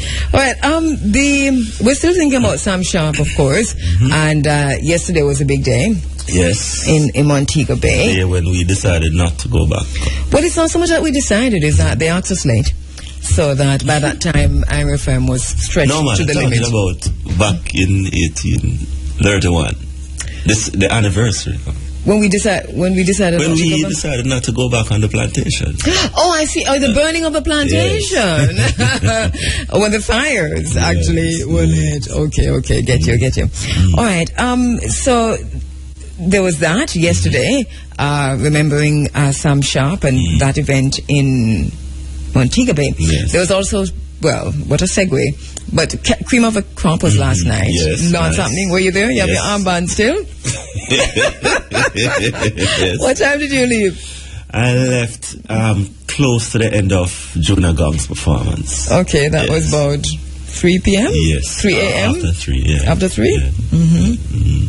Yeah. I hear that it was a nice vibe. I tell you, it was really wonderful. I mean, parking space, you couldn't find a space to park, and I heard the traffic was backed up down to Dunn's River. Yes, and then real. some. Mm-hmm. Yeah. I decided it was to beat it before. Yeah. Maybe I wouldn't reach here. But when I was coming to work this morning, a lot of people let them decide for just, hold off. Yeah. Because maybe if I never move at that time, even that would have to. You would be here in time. I would have to write and read the sports news. Yes. Right. So you saw Junior Gong's performance. Yes. So who else did you see? Jacure, Romain Virgo, Taurus. Yes, Taurus Riley, Teflon. They all gave good performances, and of course there was Stage B, people like Berry and Hezron and Nature. So you had two stages. Yes, Stage A and Stage B. That Jazz Fest. Yes. Yeah, because you have that.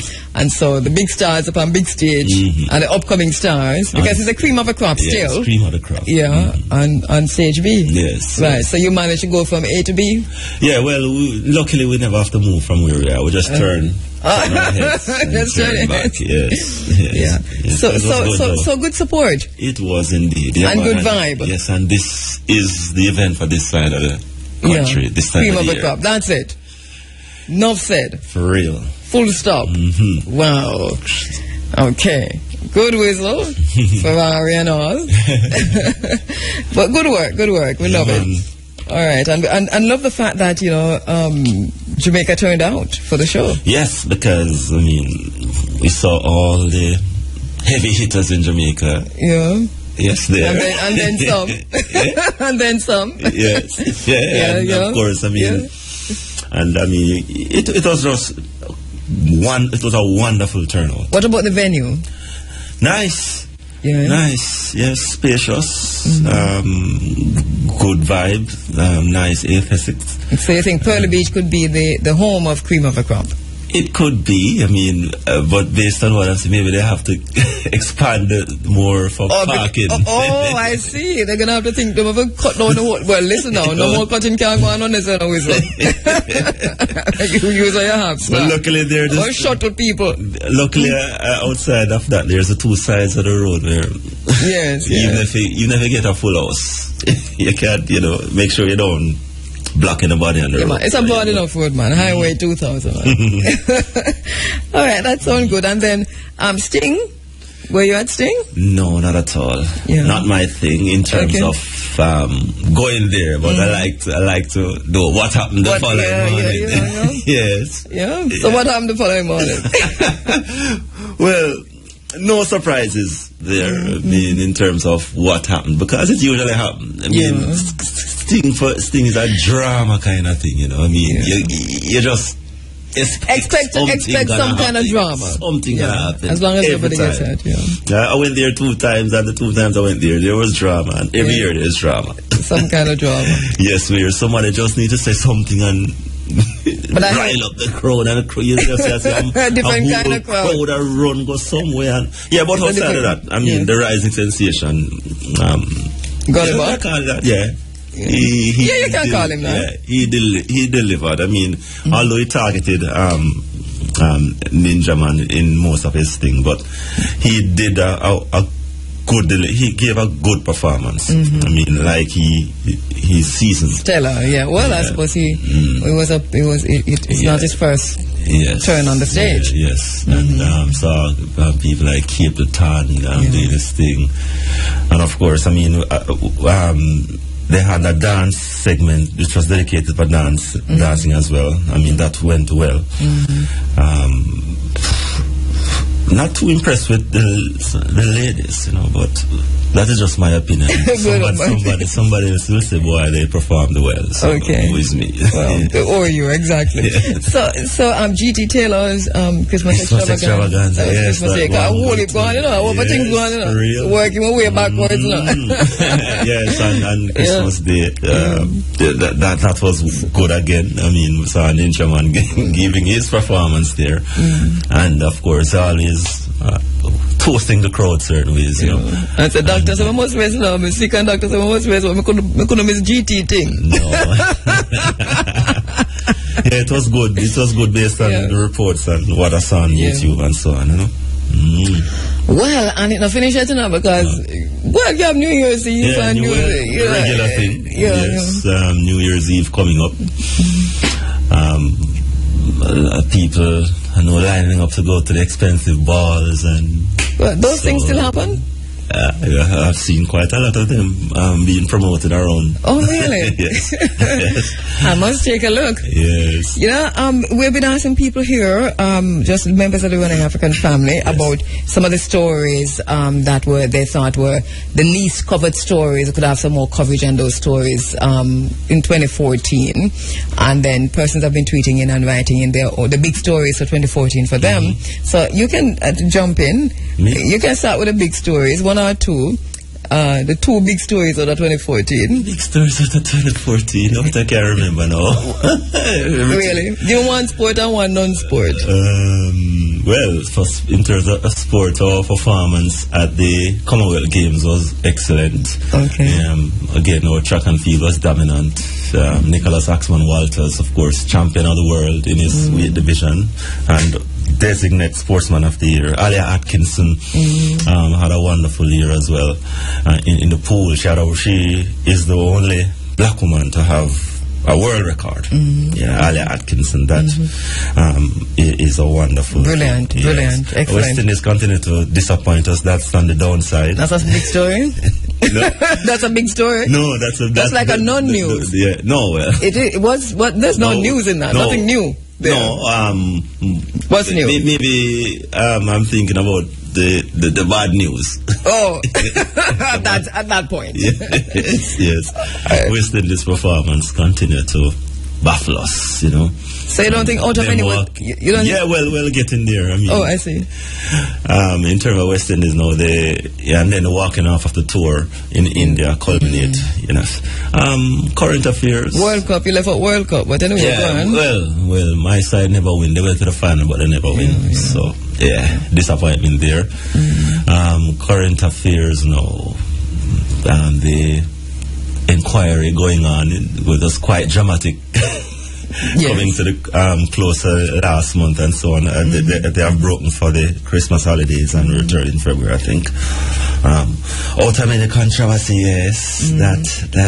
That kind of, what's up there? True.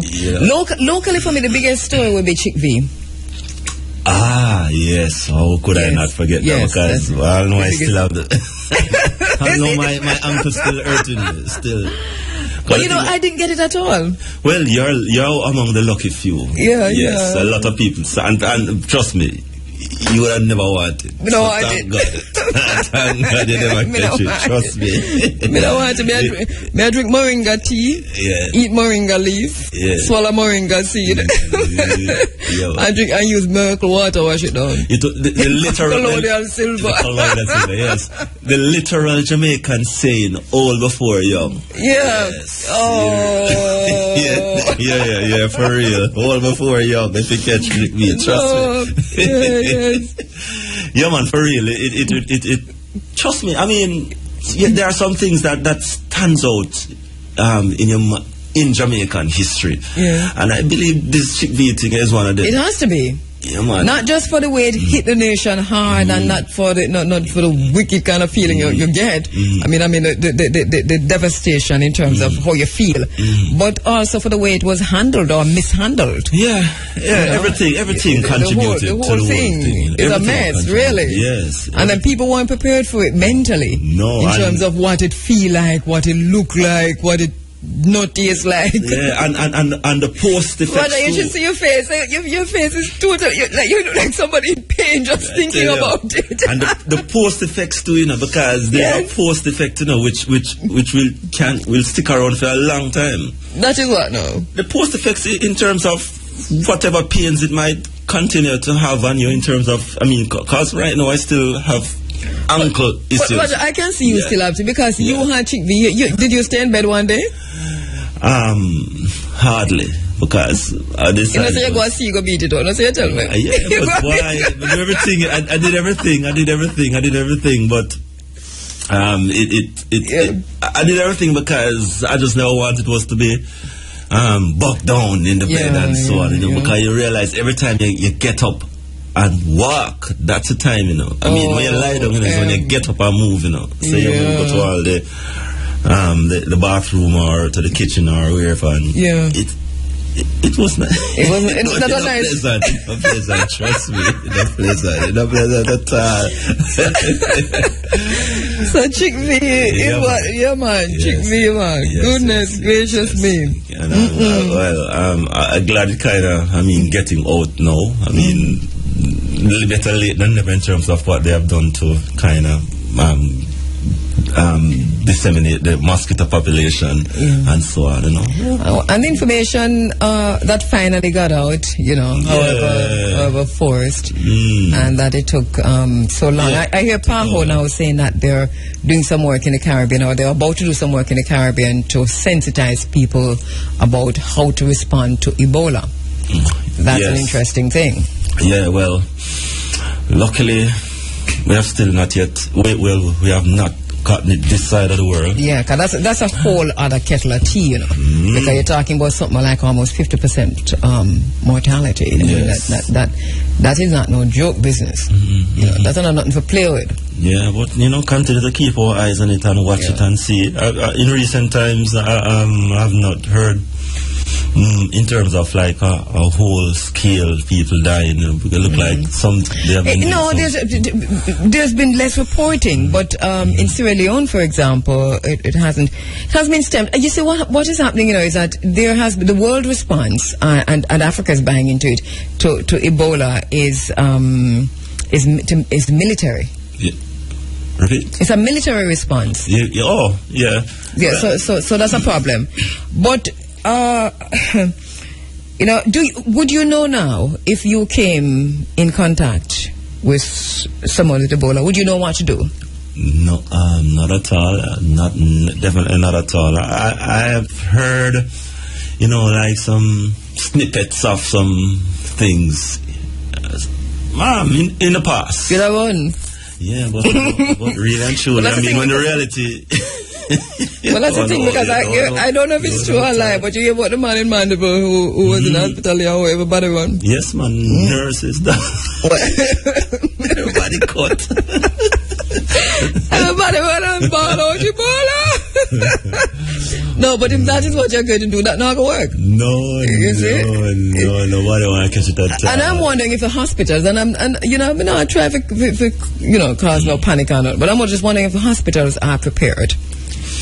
Well, if the clinics are prepared. If a case shows up in a medical place, institution, are people prepared? If a case turns up at the airport, I think people might be a little bit more prepared. I don't know why. Because you have the areas at the gate of entry. What do you call it? Where you separate. What do you call it here again? Name slipping for now. Immigration? No, man. Where if they someone comes in with Ebola. Okay, yes. Someone comes in with Ebola. For quarantine? Right, that's the word I'm looking for, a quarantine era. Good thing we find it. Yes, maybe it'll come somewhere down the line. Yes, but there's one at Norman Manley. The first, I mean, when we came back recently from Haiti, and the doctor that traveled us, he says that's the area you go if there's some. Okay. And I get that they have maybe around two or three places in the hospitals in Jamaica. Yes, that is specifically for that. You know, if something like that. I'm wondering the extent to which healthcare workers are prepared. You know, just healthcare workers, frontline healthcare workers. Well, I mean, me not talk the consultants and so on who went to Cuba, you know. Me talk frontline healthcare workers. Yeah, because you can imagine we're prepared for we're going to have an influx of telephone calls coming into IRI for some reason or the other. Because we know if we open the phone lines and it's going to be like a mediathon, a telethon or something, but we have to train the telephone operators to a certain level because of, you know, different equipment coming in and so on. And then me gone, you know, Evan gone. You know what I'm saying? Yes. The managing director gone. You know, Franklin McKnight gone. And we gone for the training, you know, but we're a telephone operator. You know what I'm saying?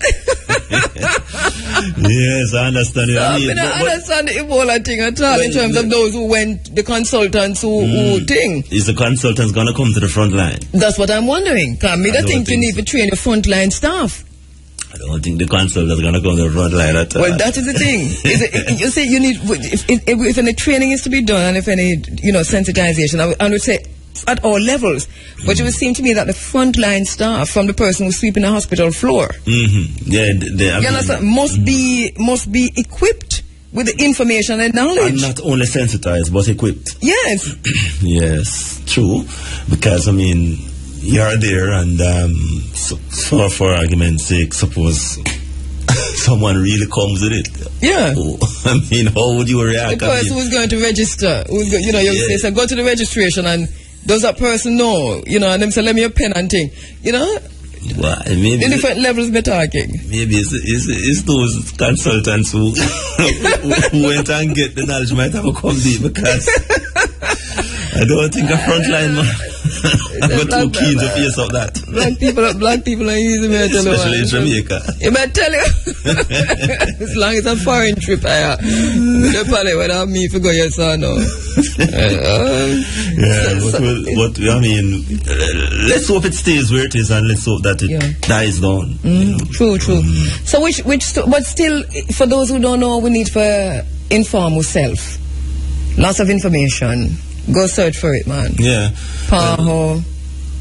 Boy, you can't even go to the CDC because the CDC making so many mistakes. You know? But search for the information. And luckily, I mean, we are in the era now of, you know, instant information at our fingertips. And not all of us have access to that, but a lot of us has, and we can help play our part, you know?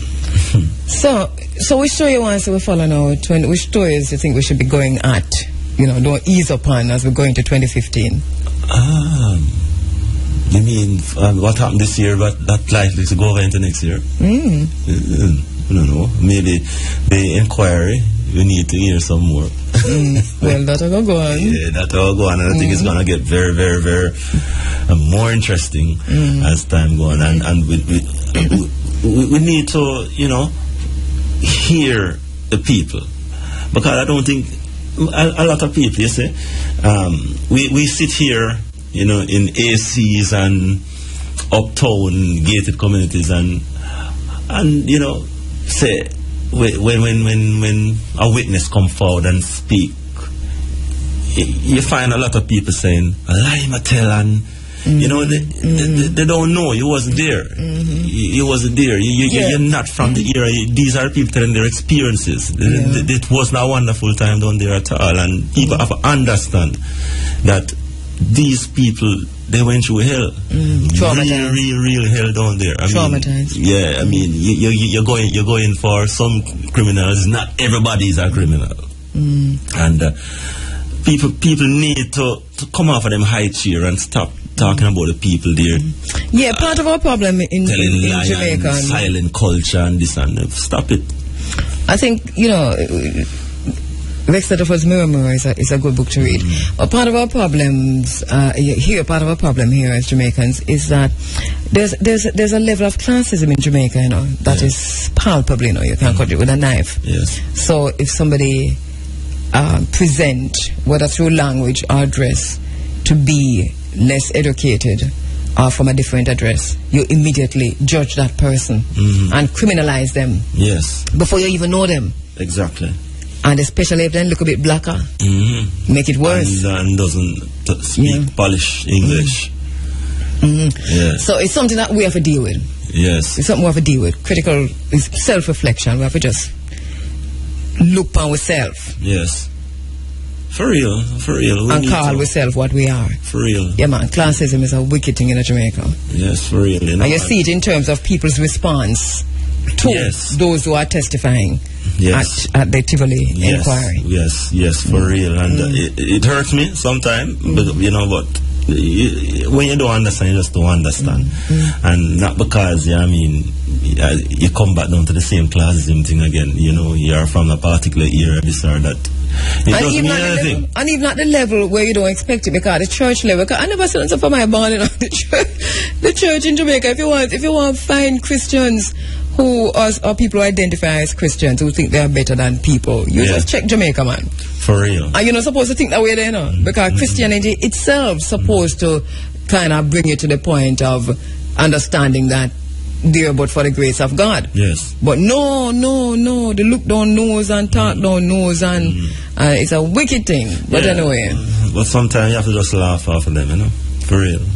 Yeah, and sometimes you have to just go and do a some sharp to another Christmas. So this is it, Mr. Concrete Asphalt. Yes, this is it for 2014. Yes. We are approaching the end of the 12th month of the new year. Yes, just 3 days to go. What a thing. Time really kicking up. The whole leg. Well, it's all you get to, because, Okay. Well, yeah, as long as because you are who you are, I mean, the body is one thing, but I mean, you've been from the beginning of time until now. Well, yes. I tried to tell you last week, I am the daughter of earth and water. And and the nursling of the sky. No, I pass through the pores of the oceans and the shores. I change, but I cannot die. We don't tell you. I love it. And my words I'm still in, but we just go and use them. Yeah, man. Shelley. Use it too. Yes, but write it on here so you can say, I am the son of earth and water. Yeah. And the nursling of the sky. Yes. Passing through the pores. Yeah, man, please. All right. I can have it as my daily quotation. There you go. Yes. Same, sir. Yeah, man. Thank you very much, Mr. Concrete. Yeah, good working with you for 2014. I look forward to working with you 2015. Yes, same here. Yeah. More collaboration. Yes, definitely. And so on and so forth. And more indigenous duties. I know. Yes. Yeah, I know. Look forward. I'm very happy to have you at IRFM, by the way. Have I told you that? Yes, and I'm happy to be here too, because it really allows me to express what I really always wanted to do. There you go. Yes. And I'm very happy for that. Yes. All right. Walk good Concrete. Same. Yeah, man. All right. 18 minutes now after 9 o'clock. The essence of power is the ability to define someone's reality and have them live according to that definition as though it is a definition of their own choosing.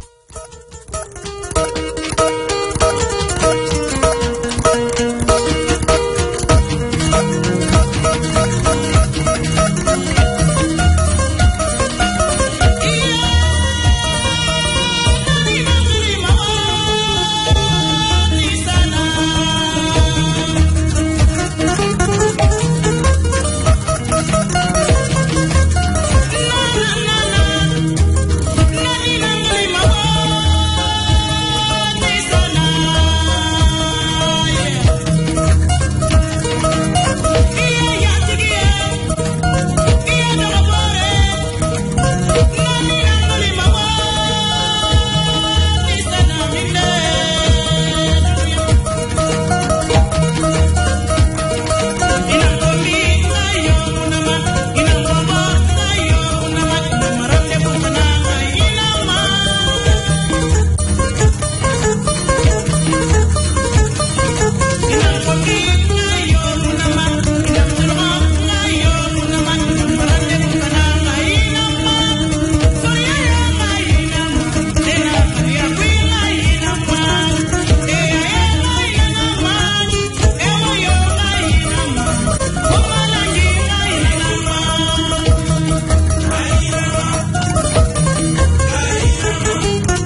on the text line, which is 3909863. And this is a very good point. Assata Shakur in Cuba. We need to follow this story for 2015. I've been looking into that story, checking all the sources, checking all the commentaries, checking all the experts in this, and they all seem to agree on one thing, that Assata Shakur will not be handed over to the U.S. And whether you're hearing from the U.S. or you're hearing from Cuba or you're hearing from Pan-Africanists or you're hearing from Black Panthers, they all agree on this one thing, that there is a surety, and it seems to be that Assata Shakur will not be handed over to the U.S. by Cuba, regardless of this new relationship, this new thaw in the relationship between Cuba and the United States. Assata Shakur, as you know, freedom fighter, former member of the Black Panthers, falsely accused and falsely imprisoned, was shot in the front and the back with her arms up, and then accused of killing a police officer, sentenced to life in prison. She was liberated from prison and found her way to Cuba. She'd been there for many, many years, since the 80s. And now we know that last year she was placed on the FBI's top 10 most wanted terrorist list. God forbid. But in any case, so we're watching this closely. So I do agree with you on the text line who says Assata Shakur, that this story must be followed closely. Jamar in Kuma says, I'm looking at what happened in Mandeville at the hospital, and that tell me that our health workers are not ready for Ebola. And Princess K Radio says top 3, and Princess K Radio on Twitter says top 3 Jamaican news for 2014, Chick V, Vibes Cartel sentenced to life, and NHT scandal. And Kevoy Stevens says don't forget cartel trial.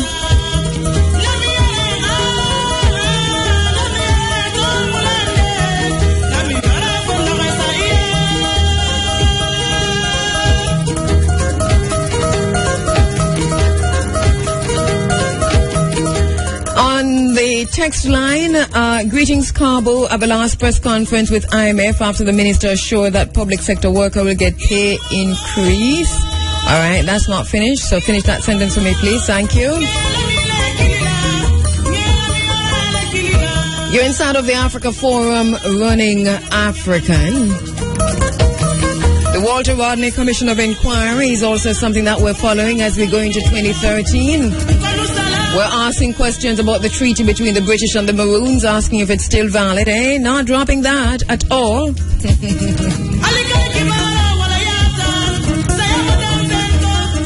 Looking forward to the naming of the heritage sites in Woodside in St. Mary, Nana Erna Broadbent and the team. That's happening in early January. Hey, what technology will take off in developing countries in 2015? What technologies do you think will take off in developing countries in 2015? Robots? I said 2015. Well, they're talking about light because the United Nations has proclaimed 2015 the year of light. So light will be the next buzzword for 2015, they say. The International Year of Light and Light-Based Technologies, with the goal of raising global awareness of how such technologies can help development by providing solutions to challenges in energy, education, agriculture, and health. By the way, I think they're already doing that in Egypt, you know, in terms of how they're dealing with mosquitoes. I think that they're using chlorophyll powder to stem the mosquito, breeding of mosquitoes, and it's all connected back to light, how light affects chlorophyll.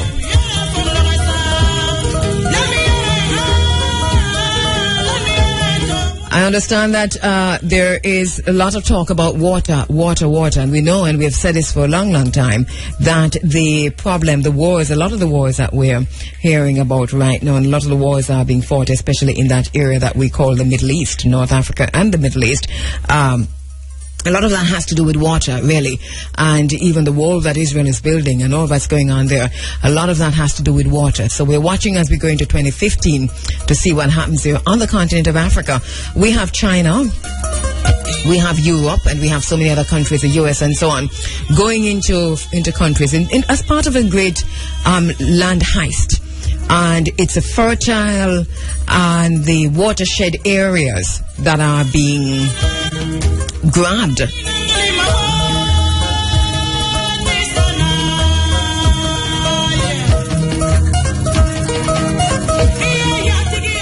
And one thing we can say for ourselves here in Jamaica, that we have a similar problem. We have Goat Islands. And we also have the Roaring River watershed area. We have Fisherman's Beach, we have Winifred Beach, we have the entire coastline of Jamaica. And all of these areas are under threat. And I mean serious threat.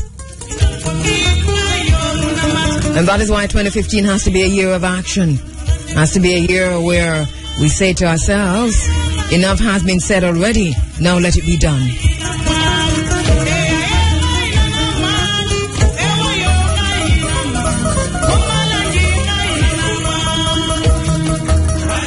Send me a text and tell me where you think technology will be going for 2015 and beyond. 3909863. What kind of technology will we have?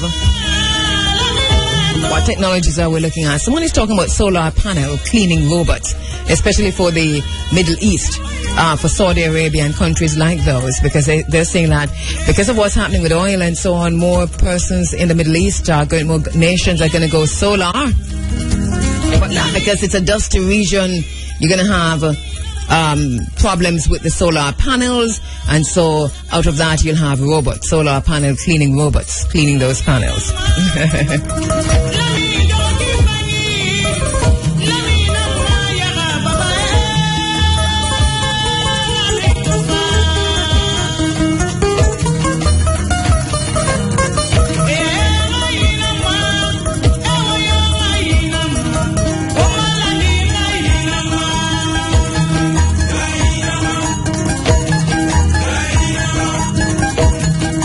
Hey, Judy Hilton Grant, thank you so much for your message. Happy Kwanzaa to you too. Dr. Imani Tafari Amma, I got your book up for air. This half has never been told. Thank you very much. And a book that we're reading as we go into 2015, remember the book that we're reading in the book club is Britain's Black Debt, Hilary Beckles, Reparations of Caribbean Slavery and Native Genocide. And on the side, we've been reading China in Africa, African Arguments, Chris Alden, and China into Africa, Trade, Aid and Influence by Rothberg.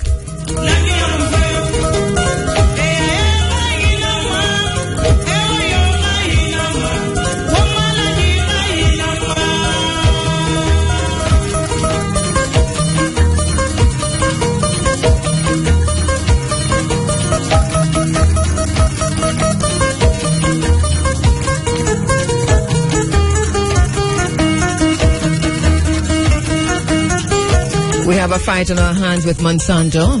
Heavy hands. Monsanto's control in Africa, Monsanto's control in the Caribbean. We've got a fight on our hands with Monsanto. How we fight is going to determine whether or not we win.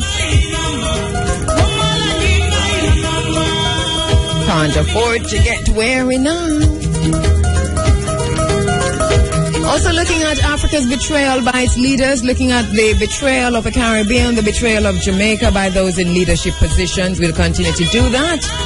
Also asking questions about the Africa Union as we go into 2015. Public access to beaches is something that come 2015, we believe that this is a time to hold the politicians, the representatives, to their words, because we've had declarations in Parliament, but we are not seeing anything.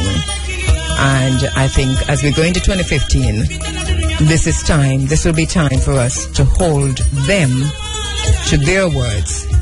NEPA and so on. The consultation that NEPA talked about 2 years ago, we haven't seen it yet.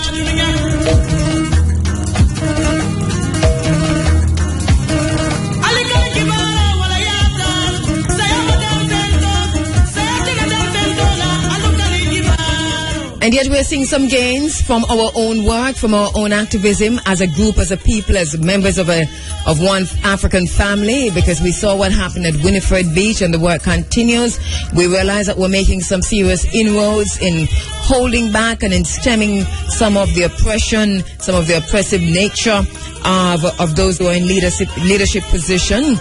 So we are not disheartened. As a matter of fact, I am very optimistic going into 2015 that we have the power as a people to change our situation. Very, very optimistic about it. So I'm looking forward to 2015 with high optimism that I can be part of a change that I want to see, and that the change has already begun. We're just going to have to kick it into high gear come 2015 and beyond.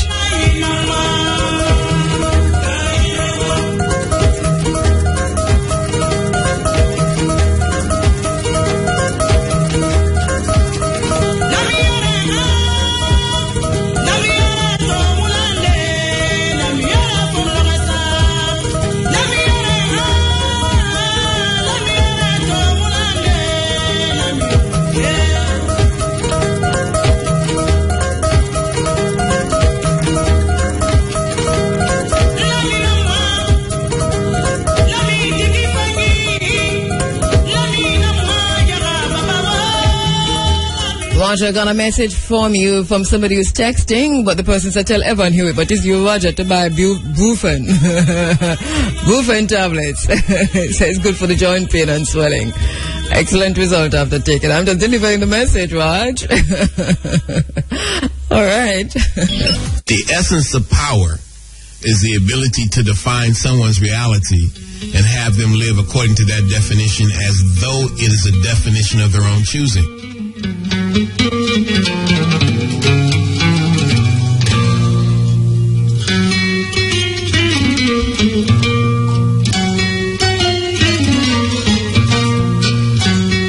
All right, I'm going to try and get as many of the texts in as possible. I just remind you to do the hashtag before running African, and do not write the word hashtag. Do the hashtag is actually on your phone. You have a number sign, so just type the number sign first, and then running African right beside that. No space between the number sign and running African. So and running African is one word. So just do that, and it will come to me. All right, Kiva from 9, Terrence Clarendon. Good morning to you. And, okay, here's a text that says, morning, Cabo, all the best for 2015 and beyond. ICB debacle with Indian cricket tour, 42 mil to be paid over 9 years to India by West Indies, and I suppose that's a big story. All right, and from Sandy Bay, Hanover, peace and righteousness unto... okay, I'm one of the relic Jews from the family of King David and King Saul Kingdom, and I would love to give you... Okay, alright, I'm not seeing one. Information that was taken from a history in order to keep the people, their name black and ignorant, and I want to explain the reason why we were sold into slavery, etc. Alright, and...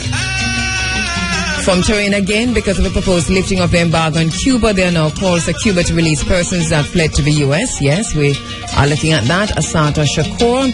Greetings to all running Africans in the name of the African man Jesus Christ. All is asked to meet King David Branch at Parade, downtown Kingston. Some bring. Okay, all right. That sentence is not finished. All right. Roger, and a message for you again. Take 2 tablets at once. Roger. Alright, remember, I'm going to give you the first message. The second message says take 2 tablets at once. Alright? Shout to Kaga King, Bambi, Muta, and the Muka and the Marwood family. Alright, Drewsland, good morning to you. And running African, alright, corrupt political reps, minister, heads of state. All right. Okay, senior stories.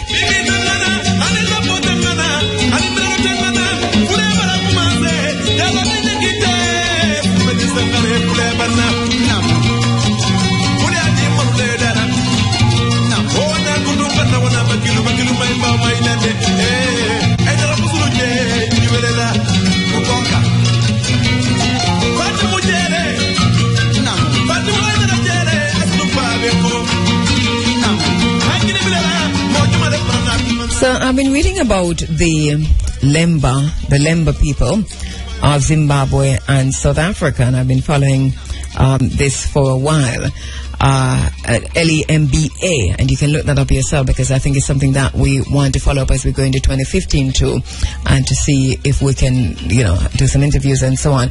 But they are considered the oldest known and the oldest living priestly order original Jews who might have left Israel at the time of the destruction of Solomon's temple through Yemen and all the way through to the continent of Africa, finally settling in the region of northern South Africa and Zimbabwe. DNA testing by scientists at Harvard, I think, Harvard or Oxford, one of those universities, that, done by Europeans actually, have shown that the male of a Lemba people, that their DNA can be traced back to, and they're the most consistent of all DNA that they have looked at so far, but back to the priestly tribes or the priestly people, priestly Jews, the priestly order, Aaron and so on. And they are matching this DNA to ancient remains found in that general area now known as Israel-Palestine, that area. But one of the reasons why the Lemba people have come to prominence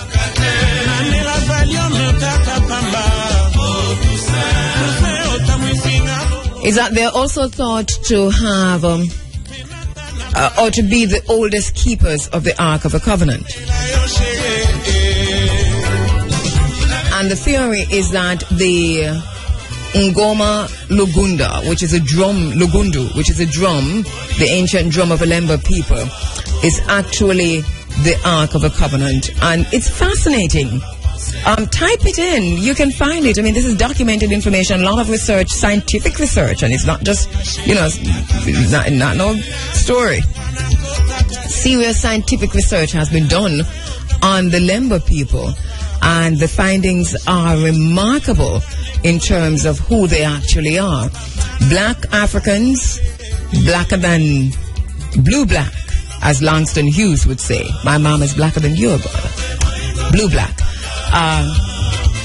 Who are now in Southern Africa, Zimbabwe, South Africa, who still practice the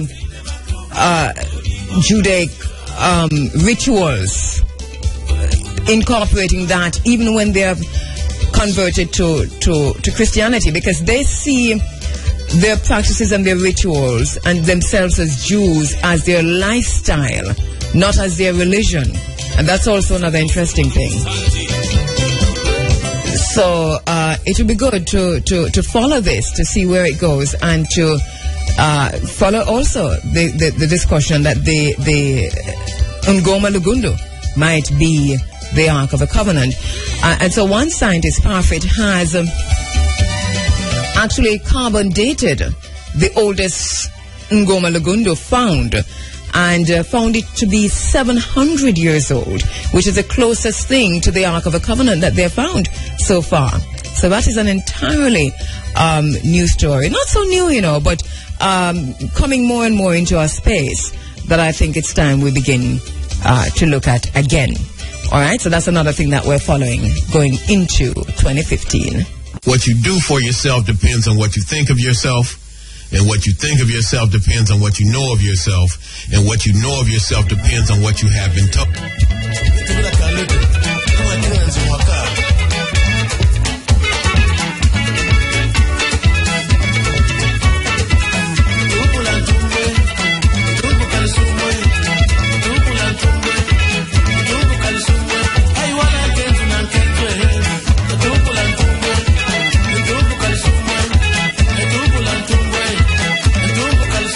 Just about 15 minutes to go before 10 o'clock.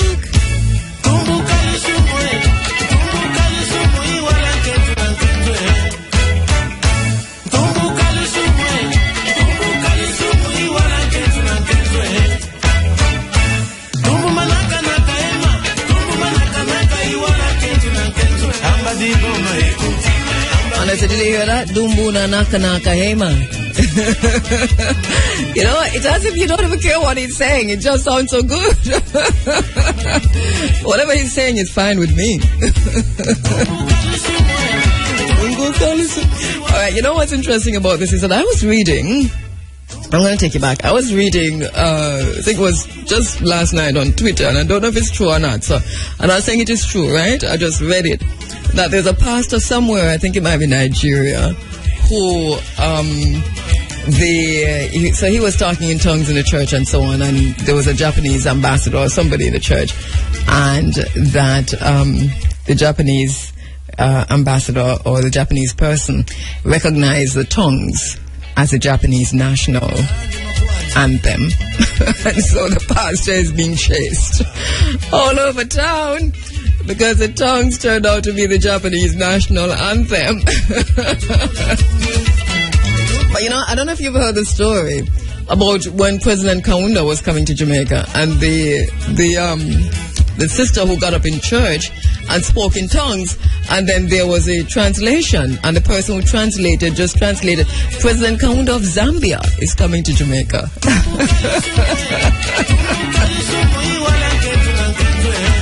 Okay, so I don't care what he's saying. It could be the Japanese national anthem. It sounds good.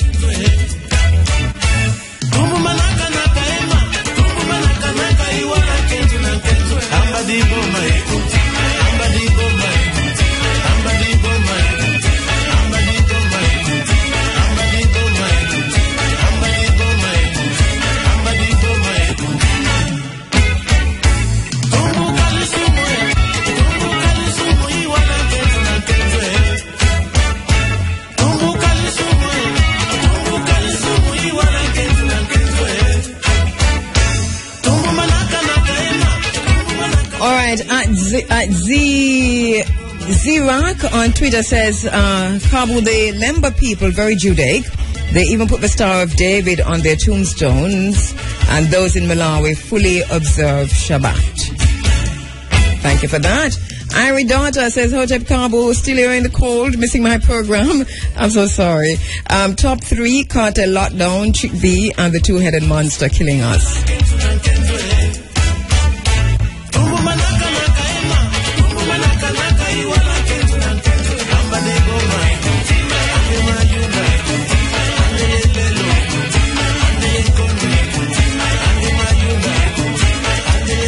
Sister Ancobia, you're in Wales? Wow.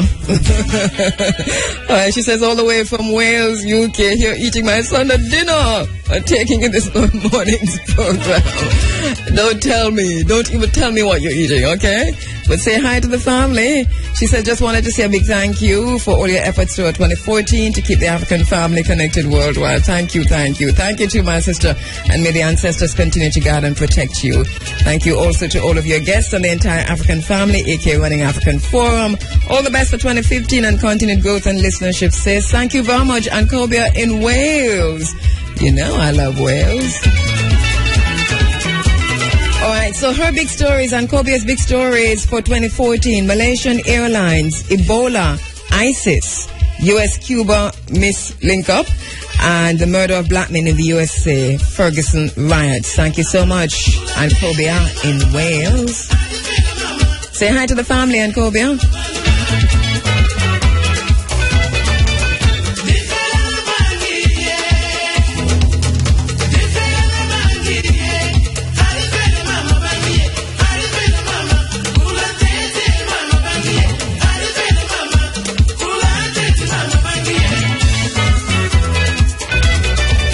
Raspada Aishan, I see you on the text line. You're saying the IMF mandating that total public sector wage bill must not pass 9% after wage freeze.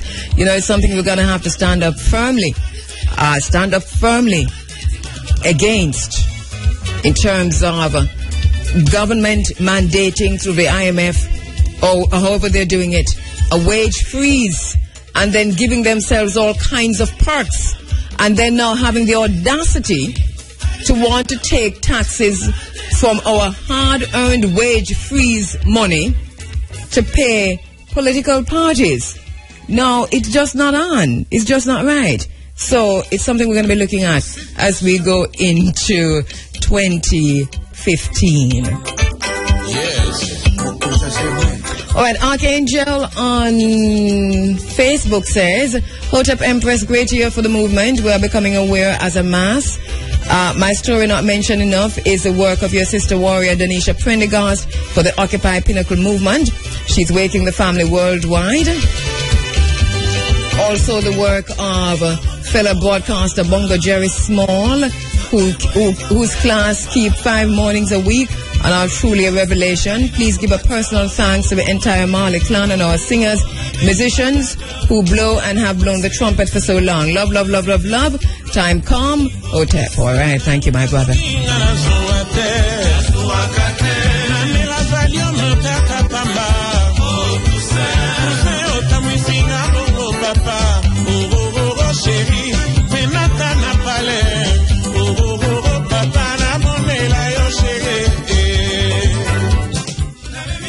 All right, so now Tracy tells me that there are questions about the threat or suggestions that we should probably include this as we go out into 2015. The threats on Sean Paul's against Sean Paul, who is scheduled to perform in the Maldives, but we're hearing that there was a threat, a terrorist threat against him, posted on YouTube, being treated very, very seriously.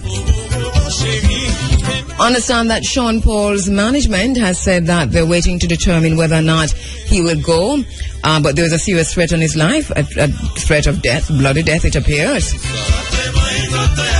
The persons who are identified as possibly making this threat against Sean Paul, I understand also that their Twitter account is showing a tweet which says that they are not responsible. So I suppose it's a lot of work for the authorities, getting all kinds of mixed messages also from the Maldives. So we'll watch and see what's happening with that.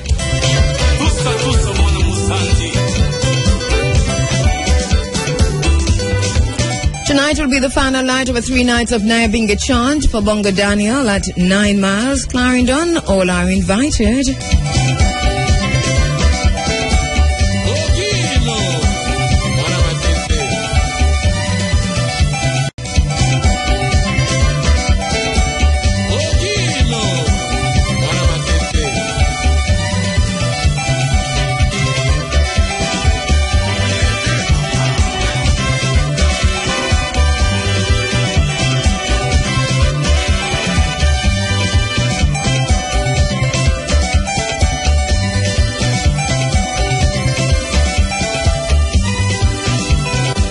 Just about 6 minutes before 10 o'clock.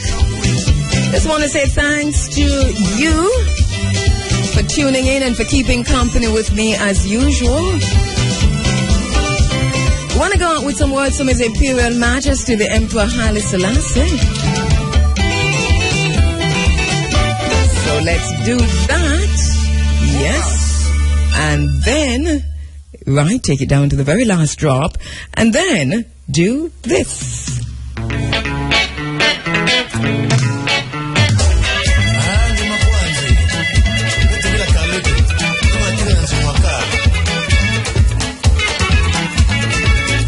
From His Imperial Majesty the Emperor Haile Selassie. Today we look to the future calmly, confidently and courageously. We look to the vision of an Africa not merely free but united. In facing this new challenge, we can take comfort and encouragement from the lessons of the past. We know that there are differences among us. Africans enjoy different cultures, distinctive values, special attributes.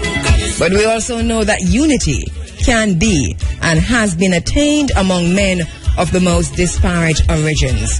That differences of age, of religion, of culture, of a tradition are not insuperable obstacles to the coming together of peoples.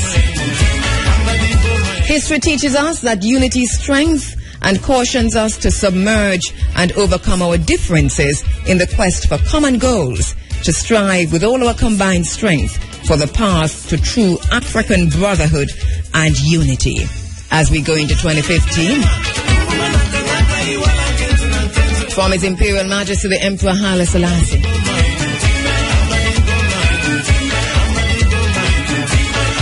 Once again, thank you so much for keeping company with me throughout 2014.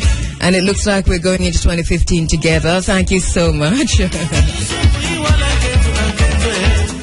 Thanks to the elders. Thanks to the mothers, my mothers and fathers and sisters and brothers. My sister friends. Thank you so much for being part of the family of the African Forum, Running African. We look forward to a successful, productive, challenging year ahead, 2015. Thanks to you on the internet, on the World Wide Web at IRIFM.net. Thank you so much for tuning in. Thank you on your BlackBerry and your mobile apps. Hey, on the 107s, 107.1 all the way to 107.9. Thank you so much for keeping me company all these years. We're going into our 25th year celebrations come next year, 2015. Going to be looking back to go forward. Sankofa, looking back, facing forward. Honoring our moral obligations to remember. See you next week. Walk good, take care. Tell them other one howdy. Gonna take this one from the top again, and this is how we say goodbye. Whoop! I am loving this music. This is hold on, let me take this one from the top again. That's number 4. Okay, take this one from the top again. And this is how we're saying goodbye. Until next week, walk good. Tell them other one howdy. And remember now to take care.